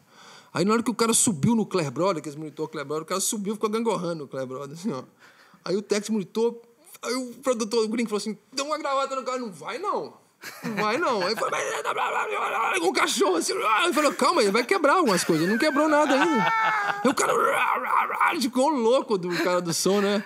Aí o cara saiu, abandonou o palco, foi lá, ligou pro cara, o cara chegou lá, o cara da R4, aí o Bofa foi lá, pôs pano quente, falou, velho, os caras vão quebrar tudo e vão te pagar, não tem... O que eles quebraram, você põe na conta, eles pagam. Mas isso é um absurdo. Ué, mas eles vão pagar, velho, tipo, sacou? E tem essas coisas, né? Então, assim, tinha rider que eu não podia nem pedir, né, que eu falava, ó... Pedir vai dar merda, né?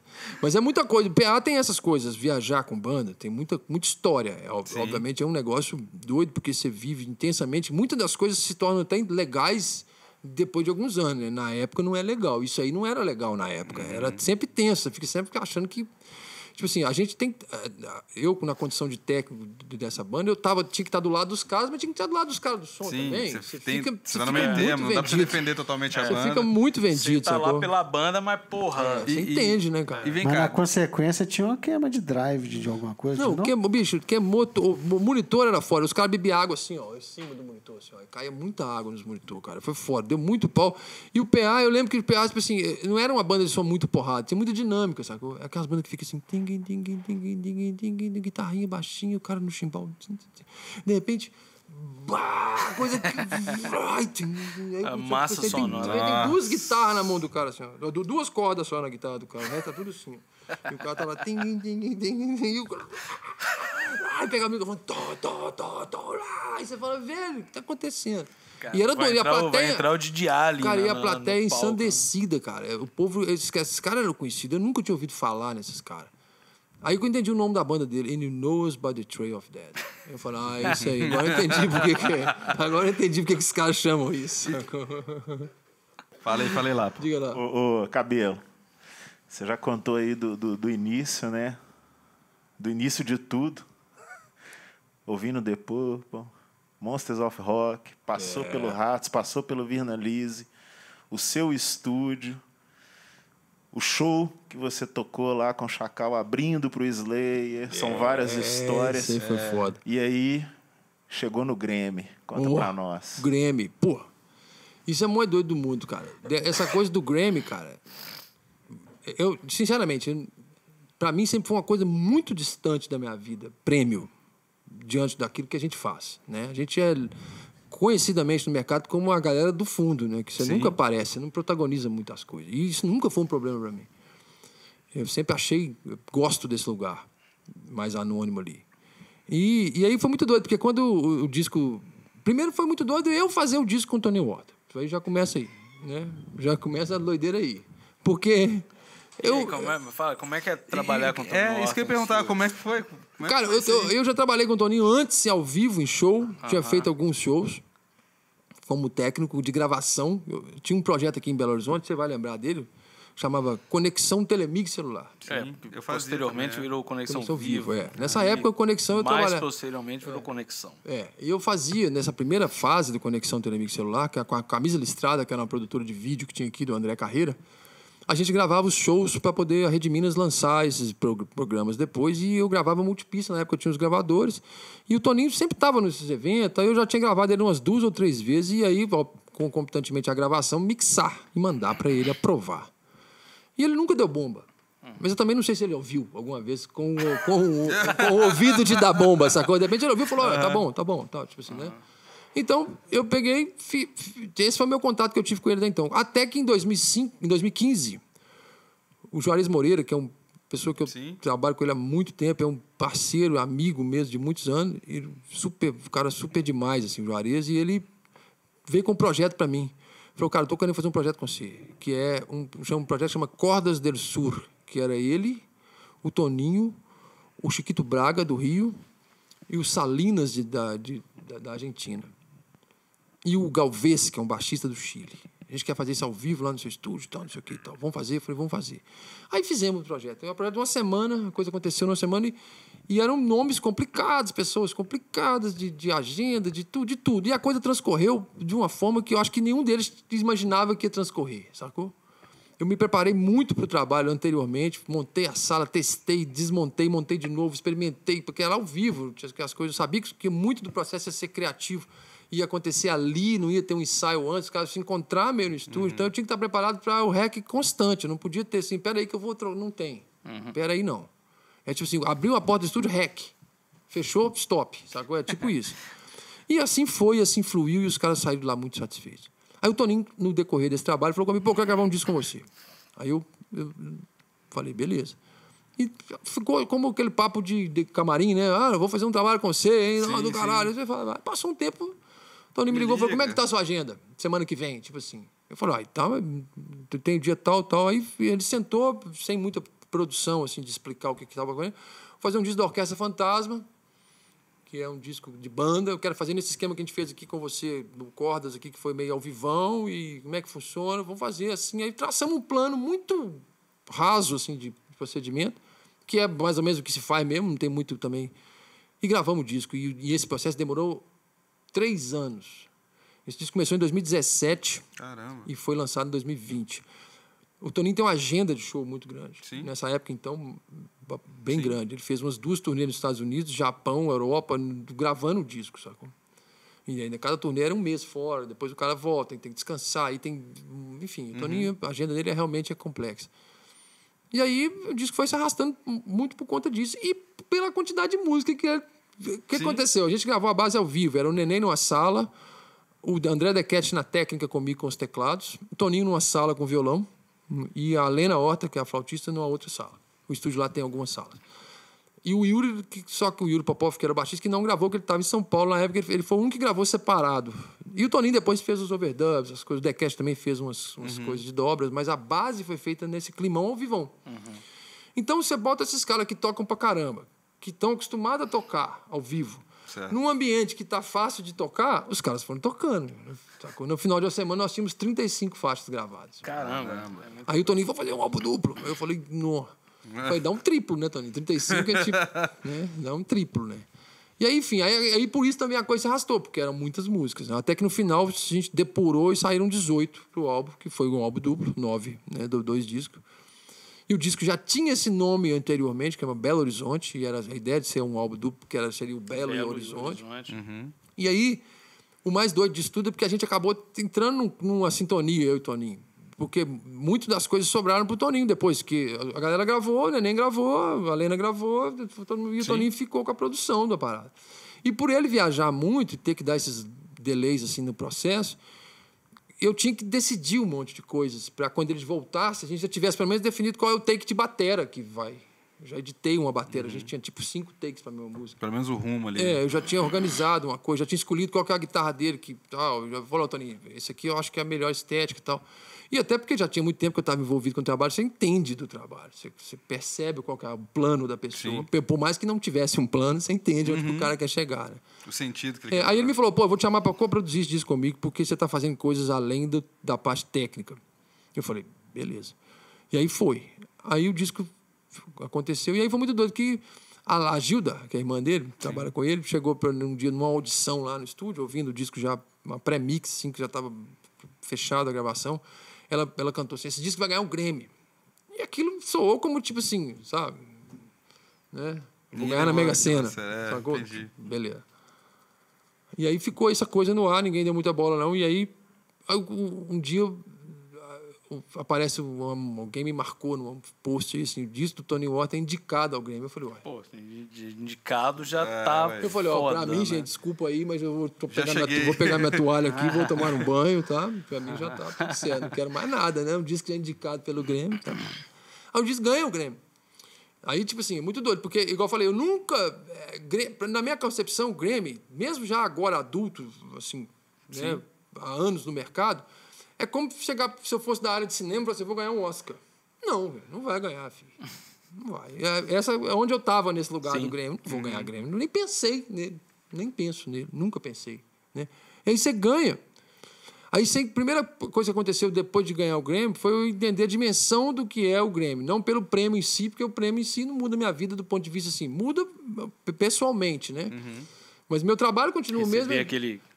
isso é legal. Mas assim, meu trabalho já existia antes de eu ganhar o Grammy. Inclusive, o que ganhou o Grammy foi meu trabalho, parte dele, né? Não só o meu trabalho, mas parte do projeto onde eu participei. Mas é doido porque aí você começa a entender que o fato de ganhar um Grammy não é simplesmente você ganhar um troféu ali, as pessoas te reconhecerem por isso. É a forma com que o seu trabalho é avaliado. Certo. Como eles avaliam para chegar naquilo ali. Aí isso é que eu me envolvi com o processo à medida que eu tive que me filiar e tal, cadastrar lá para receber o prêmio. Você vai entender como é que é o critério dos caras, sacou? E aí você fala, pô, aí é super legal, porque são pessoas que estão realmente ouvindo o seu trabalho com ouvido que só as pessoas que analisam o trabalho do Grammy vão ouvir. Então, os critérios de audição são aqueles que nós, quando estão ali fazendo a mixagem, estão pensando nele achando que ninguém vai pensar.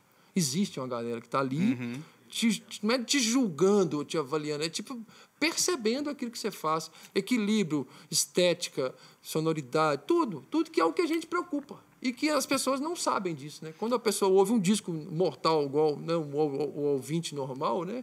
Ele ouve, ele gosta, ele não gosta.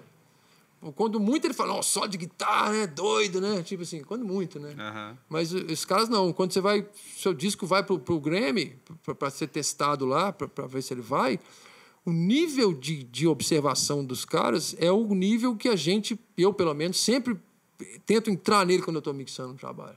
Então, pensando assim, tipo assim, eu acho que vários trabalhos que eu fiz deveriam ganhar um Grammy, sacou? Não pelo meu trabalho, mas tipo assim, porque eu dei o mesmo sangue. Sim. E tipo assim, tem artistas aqui em Belo Horizonte que têm capacidade artística, técnica e todo tipo de capacidade você pode imaginar para ganhar o Grammy.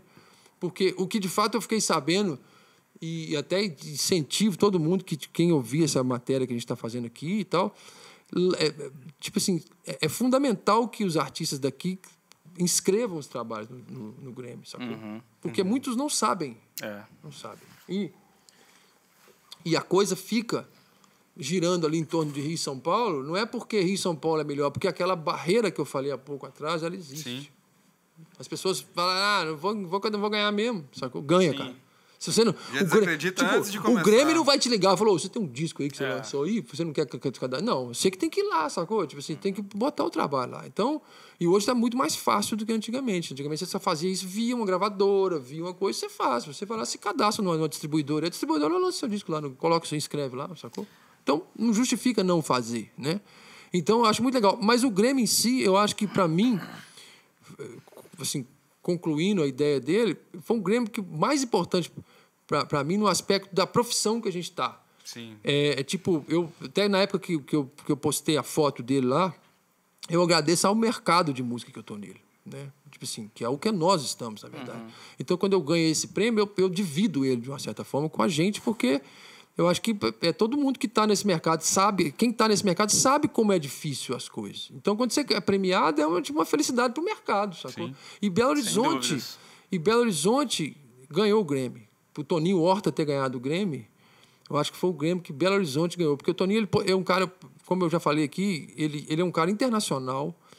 Ele poderia fazer esse disco aonde ele quisesse, na Europa, no Japão, em Nova York, onde que o Toninho falasse, eu preciso gravar um disco, as pessoas vêm. Fez aqui no Jardim América. Ele fez no Jardim América, em Belo Horizonte, com a equipe local, fez tudo aqui.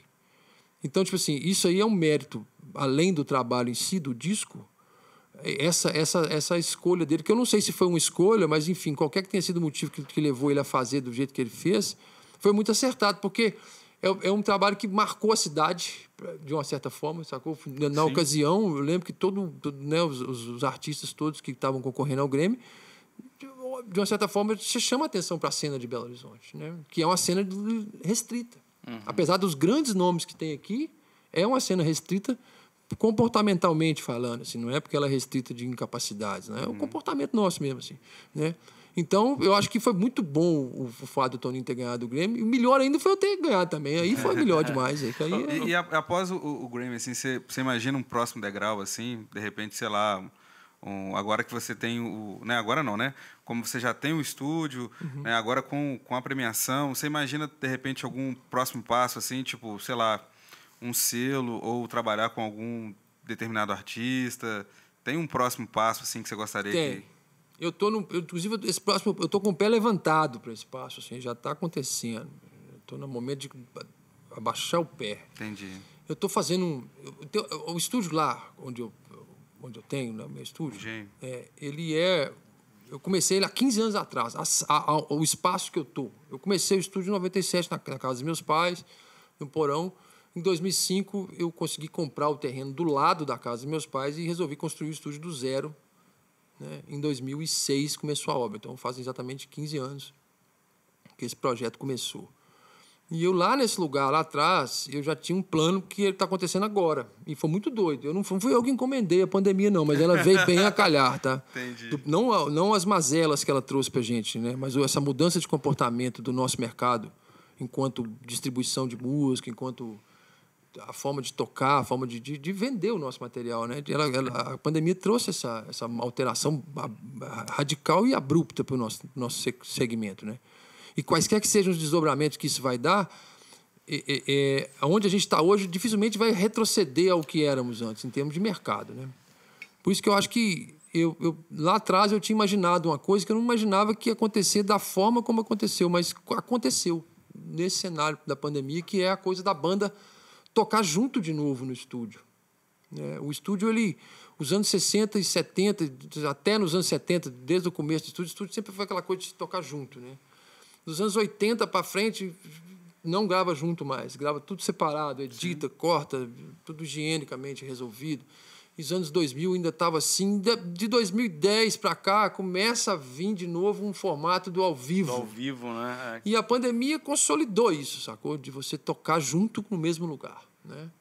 E aí a minha ideia era justamente uma sala desse tipo, né? Quando eu comecei a obra lá desse estúdio, eu comecei o estúdio e construí um espaço de dimensão bem grande com esse tipo de pensamento, mas eu não tinha condições de fazer na época, financeiras mesmo, né? Eu tinha condições de fazer uma salinha de mixagem, depois de ter gasto o dinheiro todo para comprar o terreno. Sim. Eu falei, eu consigo fazer um 3x4 aqui para começar a mixar e continuar gravando na casa do meu pai. É isso que dava, e foi isso que eu fiz. Aí, à medida que a coisa foi andando, eu venho assim até então, desde 2006, construindo, e eu faço, eu e meu sócio, a gente gosta de fazer, não é só comprar, a gente tem que comprar ferramenta, aí a gente aprende a trabalhar com a ferramenta, aí a gente aprende a fazer o negócio, a gente faz, a gente erra umas 4 vezes, desmancha, faz de novo, aí aprendi, agora eu sei soldar, agora eu sei serrar, agora eu sei fazer elétrica, agora eu sei fazer acústica, aí você vai. E aí foi fazendo, aí fiz essa sala de mixagem, fiz uma sala de edição, fiz a sala de gravação, que são 4 salas, e agora eu estou fazendo essa sala grande, que foi a primeira coisa que eu fiz, na verdade. Para ao vivo. Para ao vivo. Não é só para ao vivo, é uma sala grande, ela tem 70 metros quadrados, com pé direito de 4 metros. Pô. Então, ela tem... Você quer fazer um ensaio para um show? Tem jeito. Você quer gravar um negócio desse aqui? Tem jeito. Você quer fazer uma aula de dança? Tem jeito. Você quer fazer... Sacou o que você quiser. Um show pocket para 20 pessoas? Tem jeito. Então, assim, uma sala multiuso mesmo, assim. Que é justamente esses formatos que estão acontecendo agora, né? Então, foi uma coisa que, tipo assim, eu demorei para fazer essa sala, mas eu estou fazendo ela na hora certa. Acabou que foi bom, porque talvez eu não tivesse hoje o tanto de esse background que a gente tem do que está sendo demandado do mercado agora, né? Então, eu já pude direcionar um pouco os passos que eu decidi fazer lá, na época, há 10 anos atrás. Agora, eu já consegui corrigir um pouco de coisas que talvez não fossem viáveis fazer hoje, né? Sim. E assim, eu tô indo. E a ideia disso tudo é que eu estou querendo, assim, um plano meu que eu tenho para... Não tenho uma data para esse plano, mas ele existe.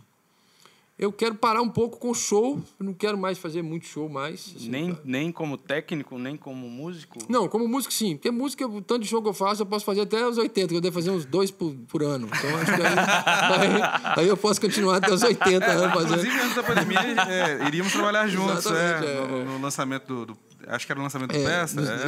É Chacal, né? A gente ia tocar junto também. Isso, Peça e Chacal junto. A gente ia tocar lá naquele espaço ali na Teresa Cristina. Isso. E aí, cara, mas fazer show mesmo como técnico, assim, não é que eu não goste mais, mas é porque essa coisa, você sai de casa de manhã, aí você vai passar som, aí você acaba de passar som, aí você vai criando um monte de cacuete, que vai ficando difícil você abandonar esses cacuetes. Sacou? Eu gosto de dormir 11 horas da noite, eu gosto de tomar café da hora cedo, sacou? Você vai ficando, né? E aí, tipo assim... tempo, e isso começa a ficar mais gostoso do que você fazer um PA, que é do caralho, sacou? Tipo assim, fazer um PA no meio da galera ali, que vocês igual eu faço Orquestra Mineira de Rock, que é uma das bandas que eu acho mais do caralho o trabalho, assim. É tipo mais desafiador, que é mega produção, gente pra caralho, super muito... você faz comigo Beatles in Concert, Beatles in Concert, adoro essas... 70 pessoas no palco. Do caralho, eu adoro essas coisas, que é tipo... Por isso que esses assim são legais de fazer, porque eu não vou fazer uma semana, eu vou fazer um dia. Eu vou lá e faço, acabou, sacou? Não é uma coisa que você vai viajar com a banda. Esse tipo de coisa, cada vez mais eu tô querendo me afastar, porque... cada vez mais eu gosto de mixar, cara. Saca? Cada vez mais... Agora eu tô na viagem... Agora não, né? Deve ter uns 20 anos, mas assim... Mas cada vez mais eu fico mais inquieto com a sonoridade do nosso trabalho brasileiro. Sim. A sonoridade brasileira, sacou? Me incomoda, não no sentido artístico, igual eu tô falando, é sonoridade. A arte não tem nada a ver com isso. Mas a sonoridade me incomoda muito ainda o que eu faço. Eu quero melhorar muito nesse aspecto. Assim, eu saquei que a educação do ouvido diverge muito do ao vivo, do volume das coisas, da didática de você trabalhar com show e da didática de você sentar num par de monitor, num ar-condicionado, em silêncio e enfiar num ambiente musical ali que ao vivo não dá para fazer. Fisicamente falando, seu corpo não assemelha as duas coisas bem. Você vai fazer, mas acaba que hoje a gente tem um processo assim, a mixagem eu comecei nela fazendo ela mais minuciosamente, quando lá atrás, que era na mesa, no rolo. Aí depois você entra no digital. Eu comecei a gravar com o Pro Tools em 98. Aí tipo, digital, corta, pica. Aí você faz a mixagem em 40 minutos. Nossa, foda. Aí você vai ouvir depois, o chimbal tá ruim. A caixa tá baixa. O reverb é horrível. Aí você começa a ver que 40 minutos não dá. 2 horas dá. Então, agora eu tô naquele lugar que, tipo, já passei por outros estágios de velocidade, mas agora eu tô naquele lugar, tipo assim, cara, eu vou fazer a mixagem até ficar boa. Isso vai durar um dia, às vezes eu acerto em 40 minutos, sacou? Às vezes não, mas... O Miranda falava uma coisa que... sobretudo a mixagem, mas de um disco, né? Ele falou, cara, disco você não acaba, você desiste. Desiste dele, Chega uma hora que... Esse é o ponto. Hoje em dia, eu faço muito isso que, assim, do tempo, né? Sempre a pessoa chega pra mim e fala assim, cara, a gente vai querer gravar uma música, não sei o quê, para um disco, tal. Quanto tempo gasta? Aí eu falei, eu tenho uma média para gravação. Para gravação, eu tenho uma média. Considerando que o cara me fala a formação dele. É baixo, bateria, guitarra, não sei o quê. Aí eu falo, isso aí, a gente, se tiver ensaiado, tiver tudo, mas tá na mão de vocês, mas é tantas horas que a gente gasta por faixa, mais ou menos. Mas isso para gravar, mixar, não. Isso para gravar. Mas e para mixar? Vamos gravar primeiro. Vamos gravar para saber, né? Porque às vezes tem banda que você tem que construir ela na mixagem. E tem banda que você tem que levantar os faders e tá mixado. Então, não sou eu que decido isso. É a música que vai decidir na hora que ela tá pronta. Eu só vou ter que identificar esse momento. Saber que dali não sai mais caldo, né? Então, hoje em dia, a minha viagem tem sido cada vez mais de alguns anos pra cá. Depois que eu fiz essa salinha de mixagem, a verdade, tudo começou aí.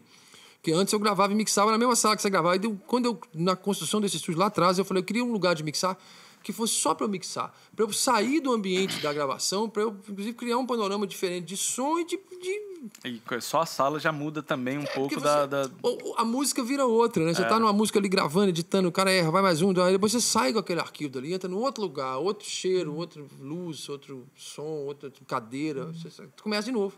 Você renova a expectativa em cima do trabalho. Então, desde que isso aconteceu em 2010, que quando eu inaugurei essa salinha, eu comecei a viajar nessa coisa da mix. Sim. Putz, cara, não, aqui um pouquinho, vou trocar esse som de bumbo, vou fazer isso aqui, e vai indo. Aí se tornou uma busca minha, porque aí eu começo a escutar as coisas que eu já fiz, e não estou dizendo que eu sou aquele cara insatisfeito, não é isso, não. Mas eu sei que cada coisa que eu escuto, que eu fiz, depois de alguns anos, você não consegue você tem que esperar a coisa decantar, né? Sim.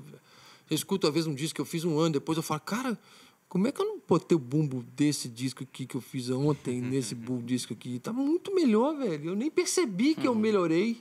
Eu só melhorei. Eu não sei, eu não fiz nada assim. Eu insisti, né? Você tem que ter insistência ali. Aí você fala, você melhora mesmo quando você vai me insistindo, mas não simplesmente não fazer números. Eu mixei 200 discos, eu gravei. Não. Mas às vezes você mixa aquela faixa e fala, puta, cheguei no som de Cabelo, guitarra. e você tem uma parada, você vê ali da cena do rock, né? Do heavy, enfim. E com esse trabalho que você faz hoje te permite outras coisas. Você trabalha com a galera da viola, né, cara? Com a cena violeira, Exatamente, né? Como é que é isso, velho? Cara, eu acho que metal é o estilo... Não tô puxando a brasa pra sardinha dos metal porque somos metaleiros. Não é por isso, não. Mas metal é o estilo mais difícil que tem de fazer, cara. Eu falo assim, se você se dá bem no metal, tecnicamente falando... Eu vou te dar um exemplo aqui, tá? Eu sou um técnico de som, não sou metaleiro, não gosto, não ouço, não tenho camisa preta. Meu guarda-roupa é branquinho lá, só blusa azul, vermelha, não tem nenhuma camisa preta. Não sei o que significa esse ambiente metaleiro. Aí chega uma banda de metal no meu estúdio para gravar. Aí o cara pega e canta vocal, tipo... A guitarra... Como é que eu vou resolver esse pepino? Como é que eu vou entregar pro cara? Eu não sei o que é, bicho. Isso é música, doido. Você tá falando que isso aí é o que você toca? É isso que acontece quando você vai no estúdio gravar e o técnico não conhece metal. Mas não é conhecer, senão eu já ouvi Metallica. Não, meu jovem. Eu tô falando de bandas de black metal norueguês, satânica zona, sacou? Que o vocal é tipo... Você não sabe nem que já começou, já tá acabando o vocal. O cara já tá cantando? Já tá acabando ali. Até o cara tá lá, tipo... Você fala, isso é o vocal? Isso é o vocal. Sacou? Então, tipo assim, quando você consegue resolver esse pepino, você grava a viola fica linda. Você só fala, sacou? Quando você pega, você desembola um pepino desse, e é muito desafiador fazer metal. Eu adoro, assim. Quanto mais sujo, mais tosco é a banda, mais legal é, porque tosco não no sentido de qualidade artística, de tosco da onda do som mesmo, assim. Quanto mais, sacou? Aqui em Belo Horizonte eu gravei muita banda, muita. Até por essa relação minha que eu tenho com a música metal, por tocar, né? E aí, bicho, é muito doido, porque é muito natural pra mim, sacou? Fazer, porque eu conheço, eu toco isso há muitos anos. E já, por exemplo, quando você pega um artista igual, por exemplo, Toninho Horta, por exemplo, é outro universo. Então, tipo assim, mas os conceitos de organização eu trago desse lugar, do caos. Tipo uma entropia louca do metal, sacou? Que tá tudo muito bagunçado, mas ao mesmo tempo, quando você consegue ajeitar, fica muito foda. Sim. Sacou? Você vê bandas aí, os maiores artistas em termos de públicos, né?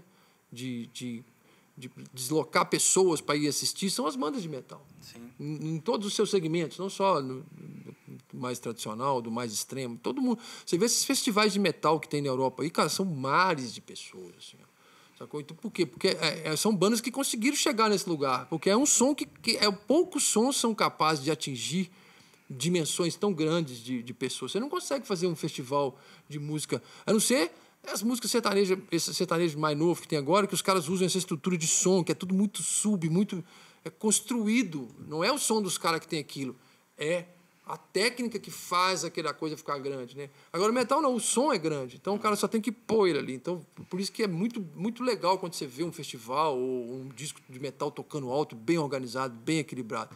E isso sempre foi uma viagem minha. E aí, trabalhar com outros artistas Como músico, metaleiro, assim, você prefere tocar em festival ou em clube pequenos? Eu prefiro ensaiar lá no meu estúdio, no ar-condicionado, sentado, é o que eu mais gosto. Mas eu prefiro tocar em lugar menor. Porque a gente não tem uma estrutura que permite tocar em show grande, sacou? A verdade é essa. A música metal, o metal, que principalmente o segmento que eu toco, é thrash metal, ele é totalmente dependente da qualidade de som. E da qualidade não só da marca do equipamento, da condição do equipamento, mas do modelo do equipamento. Você não faz um show de metal sem um sub bom, sem um amplificador 4 de 12 lá no palco, bem equilibrado. O som perde o sentido se não tiver isso, sacou? Uhum. E como muitas vezes a gente não tem acesso a isso, porque os festivais, às vezes os grandes festivais não chamam a gente porque a gente não está no lugar de ser chamado para grandes festivais. Os médios são legais. Festivais médios a gente sempre curte, sacou? Mas o bom mesmo é tocar naquele lugar pequeno, porque aí o som vai ficar bom de qualquer jeito. Sim, porque o seu retorno ali já é o som que o cara vai ouvir. Aí você garante que a coisa... O seu monitor já é o PA do cara, né? Você garante que o que você está propondo vai acontecer. Porque é triste quando você vai... Seu som propõe uma coisa e você não consegue apresentar. Entregar aquilo. Eu já cheguei lá... Eu já saí daqui de BH para tocar no Sul, por exemplo, em festivais lá, com o Chacal. Cheguei lá, tinha um amplificador de guitarra com um falante de 12. Não era nem um amplificador ruim, era um pivezinho legal até, assim. Eu até tenho um parecido com ele no estúdio lá, mas... E um lugar grande, tipo um rock and roll, assim, o festival. Nossa! Aí, bicho, eu dava meio passo pro lado, eu não tinha guitarra mais. Eu tinha que ficar quase que colado no amplificador, né? Assim, pra me escutar um... Aí eu falava, põe a guitarra no site. A gente só tem deck de PA, a gente não tem de retorno. Uhum. Aí eu chegava pro cara local lá, o cara, até gente boa, esse cara falou, cara, coloca um pouquinho de guitarra no site pra mim. Aí o cara aumentou a guitarra, parece que ele aumentou só no drive, assim, do site. Tava... Eu falei, não. Voltar. Fiquei lá com o meu radinho de pilha lá mesmo. Aí é meio broxa. Agora, você toca num lugar pequeno, esse amplificador funciona, sacou? Então eu prefiro, acho que tem mais a ver com a nossa onda, assim. E acho que a interação com o público ali, o grande barato de tocar metal, no meu caso, no nosso caso do Chacal, eu posso falar por mim e por eles, assim, porque a gente tem essa sintonia.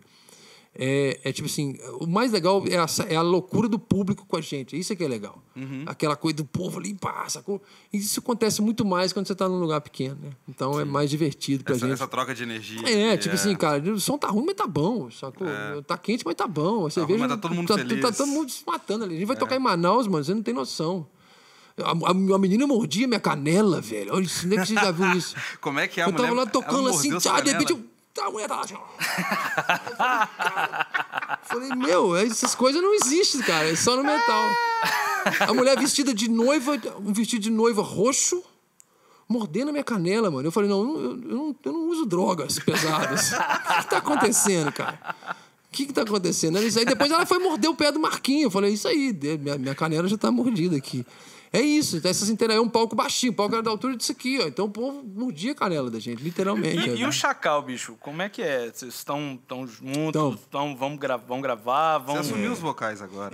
O Chacal esse ano faz 35 anos, é um ano icônico pra gente. O primeiro 35 anos, caramba. O primeiro álbum foi lançado em 86, que eu não fazia parte, né? Eu entrei pra banda em 98, mas eu acompanhei os caras antes, fiz até PA pra eles antes, eu fui técnico deles em alguns shows. Mas aí eu entrei pra banda em 96, eu comecei a tocar com o Guilherme, na verdade, que é o batera, que essa banda minha, Vulture, estava meio, assim, parada. Eu conheci ele numa gravação de um disco no Polifonia, chamava Nut, que era um projeto do Vladimir Korg com o Ronaldinho. E eu que fui o técnico. E o Guilherme gravou algumas bateras. Aí eu conheci ele, o Chacal estava parado nessa época, minha banda também estava meio parada. A gente começou a tocar. Quando foi em 98, a gente decidiu que dava para voltar com o Chacal, porque já tinha um projeto. O Vlad, que era o irmão dele, o vocalista, topou voltar também. O Marquinhos, que era... Enfim, a coisa... E aí, aí o que aconteceu? Banda é foda, cara. Banda de metal é muito difícil, porque... Banda é foda, não é banda de metal. Não tem esse bairrismo, não. Banda é muito difícil, porque banda, a gente tem que lidar com a vida do outro, né, cara? Isso é diferente de uma carreira de artista, assim. Você tem a sua carreira, você contrata músico, você farma, hoje você toca com fulano, amanhã você toca com... A flexibilidade é maior. Banda não, banda tem a sintonia para ela existir. Se você não tem a sintonia, ou se ela não tá boa, fica difícil sustentar, né? Então, acaba que por isso que tem muita mudança, né? Em uma banda de muitos anos, igual o Chacal, natural que tenha muitas mudanças. Várias formações. Essa aí que você tá é o quê? É a quinta. Quinta formação. Mas assim, sempre com o batera e o guitarrista, o outro guitarrista, o Marquinhos, sempre presentes, né? Então tem esse núcleo ali, né? E eu que já estou há 20 anos praticamente, 22 anos, então assumiu o vocal agora. Assumi o vocal em 2019, o Laranja, que foi o anterior, ele saiu em 2018. A gente ficou naquele lugar, tipo assim, o Laranja era baixista e vocalista, então a gente perde 2 peças, né? Aí você dá uma desanimada, né? É tipo, você cai naquele jogo de dados, você cai assim, volte 10 casas. Você fala, pô, tipo isso, volte, né? Aí voltamos. Aí ficamos naquela, vamos tocar, vamos parar, vamos fazer o quê? Aí começamos a tocar só nós 3, eu, o outro guitarrista e o batera. Sem baixo. Sem baixo, só para não morrer ali. Ficamos tocando ali, ensaiando, vendo o que a gente tinha de resto de composição, de músicas que a gente não tocava, de outro, né? Tem muito disco, de coisa que nunca foi tocada. Dando uma sustentada no clima ali para ver se rolava. Até que a gente falou, pô, a gente precisa arrumar um vocalista e baixista. Aí fica mais difícil, né? Aí não pintou nada, assim. Aí eu falei, galera, como eu cantava na banda anteriormente, no Vulture, que era a banda antes do Chacal, e no disco com o Laranja, eu estava dividindo alguns vocais com ele, de back, eu segurava umas partes das vozes que era mais difícil. Eu propus a galera, falei, galera, eu vou tentar cantar, porque é muito mais complicado, porque as linhas de guitarra do Chacal foram compostas sem essa demanda de eu cantar. Na outra banda que eu cantava, as músicas eram feitas dentro da condição minha de conseguir cantar e tocar. No Chacal, não. As músicas eram feitas e o vocal cantava. Aí era outra. Aí eu falei, eu vou ficar... Aí ensaiamos. Falei, eu não vou garantir não, mas eu vou ficar uns 6 meses ensaiando, porque é difícil. Ensaiamos em 2019, assim, início de 2019. Aí chegamos no lugar que eu falei, olha, eu topo ser vocalista se eu não perder a coisa do guitarrista, que eu curto é tocar guitarra. Eu vou cantar, mas eu não quero virar aquele guitarrista que toda hora solta a guitarra e fica cantando lá. Assim, não, eu quero continuar tocando. Se eu conseguir fazer isso, eu topo. E vocês têm que ser bem né, tipo assim, verdadeiros para ver se está realmente funcionando ou não. Não pela praticidade, mas pela funcionalidade. E aí foi que... E aí rolou. Foi doido porque Eu também achei que eu não ia conseguir, não. E consegui tocar umas 3 músicas. Assim, eu falei, gente, então agora tem chance. Agora tem chance, né? Aí eu me empolguei. Mas foi difícil. A escolha da voz, né? Eu não uso a voz que eu usava quando eu cantava no Vulto, porque é justamente por causa dessa coisa de tocar e cantar é mais complicado agora. As linhas de guitarra são mais complicadas. Aí eu tive que escolher, achar uma voz que dava conta, que combinava. Aí foi tipo assim, o teste da voz era assim, o ensaio é domingo, né? A gente ensaiava domingo, aí eu ia lá e... Aí na segunda-feira eu falava, não é essa voz, não vai rolar. aí ensaiava, no outro, aí melhorava, aí domingo ensaiava, ainda não. Aí aqui não ficou rouco, eu falei, essa aqui rola, de investir nela. Ensaiei com a voz e gravava os ensaios para entender. Aí fui praticando, aí, bicho, aí você pega a segurança, o negócio é a segurança, ensaiamos pra caramba. Aí nisso o Vaca, a gente chamou o Vaca pra entrar, que já existia um namoro ali, nosso com ele ali e tal. E aí pintou esse show, que seria o show da 21 de abril de 2020. Isso, Tiradentes. Seria o nosso lançamento enquanto formação nova. Isso lá Ia ser no Mr. Rock. Mr. Rock. Aí veio a pandemia um mês antes e estamos aí até hoje sem tocar. Aí coincidiu desse ano, 2021, a gente já estava preparando isso, dessa coisa da comemoração dos 35 anos, do primeiro disco e tal. E aí fudeu, porque a gente tinha tipo assim, uma esperança de que esse ano fosse mais, né, mais próximo do que a gente imagina que tem que ser, e não foi, tá tudo zicado do mesmo jeito. E aí a gente está gravando o álbum, a gente já está com as músicas prontas, já estão todas compostas. Nesse processo todo de 2020 e 2021, a gente compôs material novo. Foi bom até para esse aspecto, porque você compõe sem aquela pressão, porque você não vai, né, você vai ficar pronto e aí, né? Não tem esse rush. Vocês chegaram a lançar um clipe agora, A gente lançou em junho, foi junho, um single com o clipe da faixa. A ideia era engatar e já lançar o disco agora em outubro. Mas a gente teve um contratempo de saúde de um membro da banda, que ele teve um probleminha, tá aguardando uma cirurgia, e a gente não pode atropelar esse processo, ele precisa se cuidar para ficar bem, para o processo realmente ser legal. A gente não tem obrigação de gravar o disco, então que pelo menos seja uma, né? A gente quer muito gravar esse ano ainda por essa coisa da comemoração de 35 anos. Mas dentro de um lugar que fique confortável para todo mundo, né? E as músicas estão prontas, o mais complicado a gente pode dizer que já está resolvido, que as faixas estão ensaiadas, estão resolvidas, estão arranjadas, estão gravadas, a pré-produção já está pronta, é só mesmo fazer a boa, né? E mixar. A gente já tem nesse formato, já temos 4 faixas, esse single e mais 3 que já estão gravadas. A ideia são 9 faixas, então faltam 5 para ser gravado e mixar tudo. Eu acho que a gente consegue fazer ele esse ano ainda, mas eu não sei se justifica lançar ele esse ano, sacou? Mas a gente consegue conservar a energia dos 35 anos na gravação, assim. Eu acho que isso vai dar. E é muito legal, cara. Eu acho que, assim, o Chacal é minha válvula de escape. Ô, Cabelo, fala aí sobre a sua válvula de escape, então. É o Chacal? O Chacal acaba... Porque aquilo que a gente... Assim, eu gosto de fazer essa brincadeira. É como se fosse só o câmera do filme pornô, né? Você fica ali só... Aí o Chacal é tipo... Você fala, opa, agora é minha vez, né? Opa. Aí é tipo... Aí o Chacal tem isso, assim. Porque o show, pra quem toca, cara... a gente... Eu tô lá, no caso, na mesa, né, ali operando o show. Você sente a adrenalina dos músicos, porque você sabe como é que é. Você toca, né? Então, é legal demais. Isso não é um problema para mim. Isso é bem claro, assim, nunca foi um problema. Mas você acaba, tipo, querendo experimentar essa coisa, ainda mais sabendo que é uma coisa que te colocou nesse mercado, né? Eu sou técnico de som, eu sou produtor por causa de tocar, não é o contrário, né? Então, tem uma prioridade, uma hierarquia assim, na energia da coisa.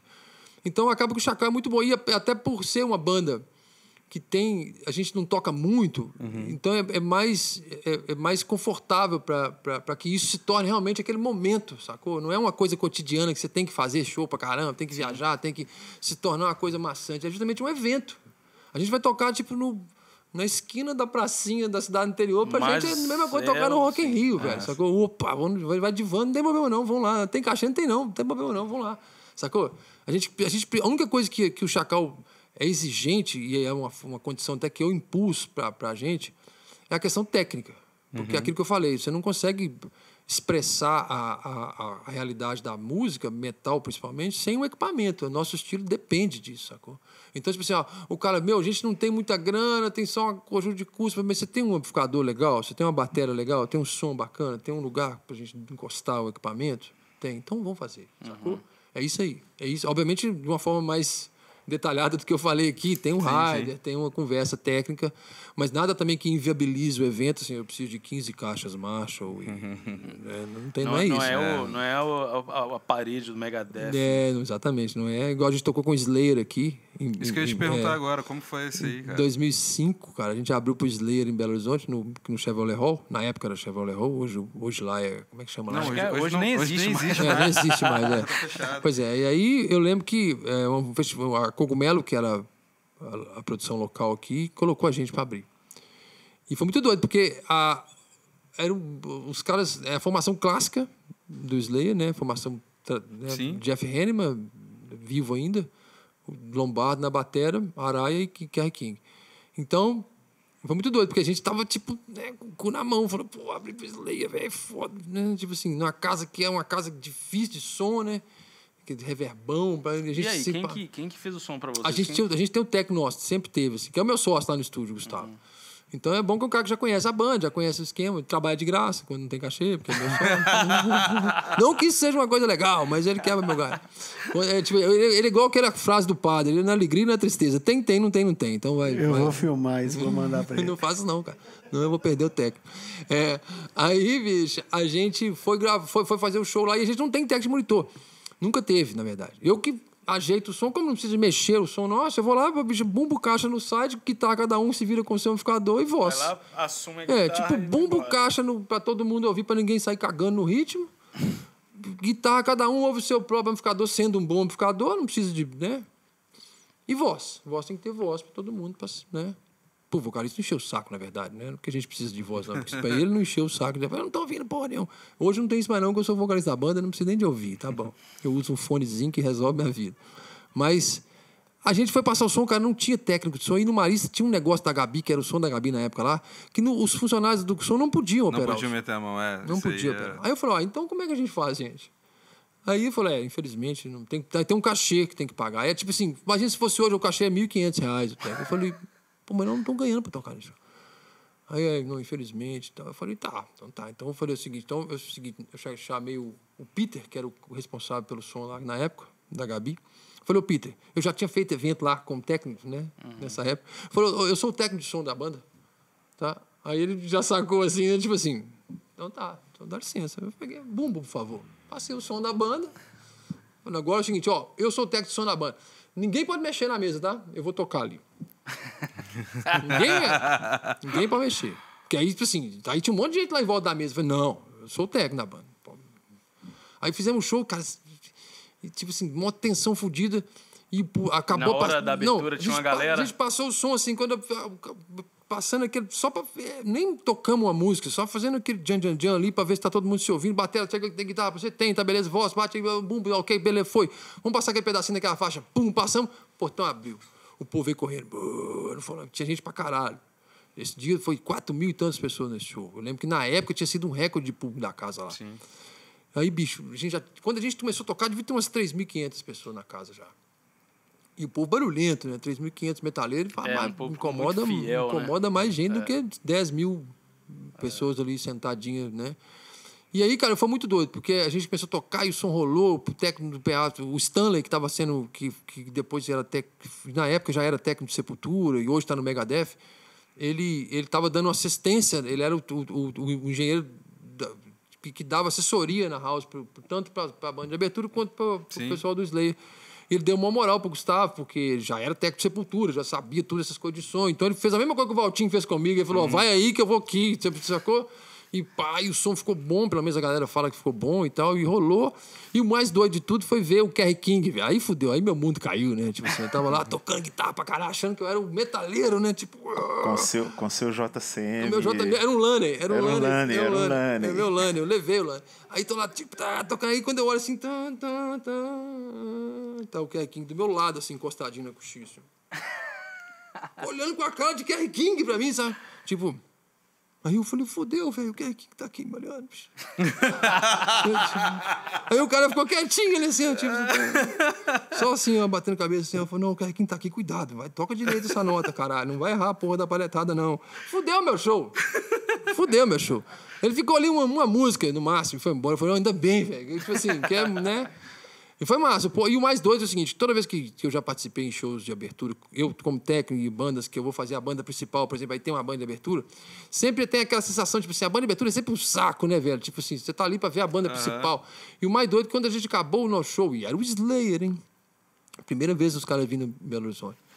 Quando acabou o nosso show, a gente acabou a faixa, o povo começou a gritar Chacal. Geralmente acontece dos caras começarem a gritar o nome da outra banda. Durante o show. Acabou o show, o povo, Chacal. Eu falei, Foi isso mesmo. Eu tava lá também. Eu falei, isso foi a coisa mais legal. Aí eu falei, bicho, porque eu imaginei que a gente tava ali atrapalhando, né? É a sensação que você tem, né, diante de um evento desse, é que você tá, tipo assim, vou aqui porque a gravadora botou a gente aqui na tora, mas não, o povo curtiu, cara, o povo gostou, o povo, assim, até hoje esse show reverbera, tanto que nós estamos, né, 10 anos depois falando dele aqui. Esse show reverbera muito, foi um show, assim, não precisava ter 2 deles, não, tá? Foi um só, já tá bom, já valeu pra caralho por tudo que rolou nesse show, né? Então, e até pela magia da coisa, né, cara? Tipo assim, você tocar com uma banda que, tipo assim, você ouviu pra caralho, é tipo Grêmio, sabe? Você nunca imaginava, aquela coisa que tava tão distante, mas de repente o guitarrista dessa banda tava de braço cruzado te olhando tocar assim, ó. 5 metros de você. Sabe? Numa situação que você tá no mesmo palco que ele. Isso é muito doido. Isso aí foi tipo, né? Eu acho que essa é a parte mais doida que foi desse show do Slayer. E tipo, pra nós, enquanto banda, foi muito legal, porque a gente acaba tomando uma postura. Foi talvez o maior show que a gente tenha feito assim, de público, né?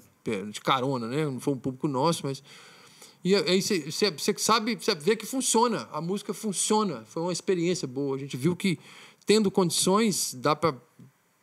eu lembro que o produtor, o produtor, que eles tinham o Drum Tech deles, que é o cara que fazia meia produção de palco, assim, ele era o produtor mesmo produtor, tipo um stage manager ali da banda, mas que cuidava da batera.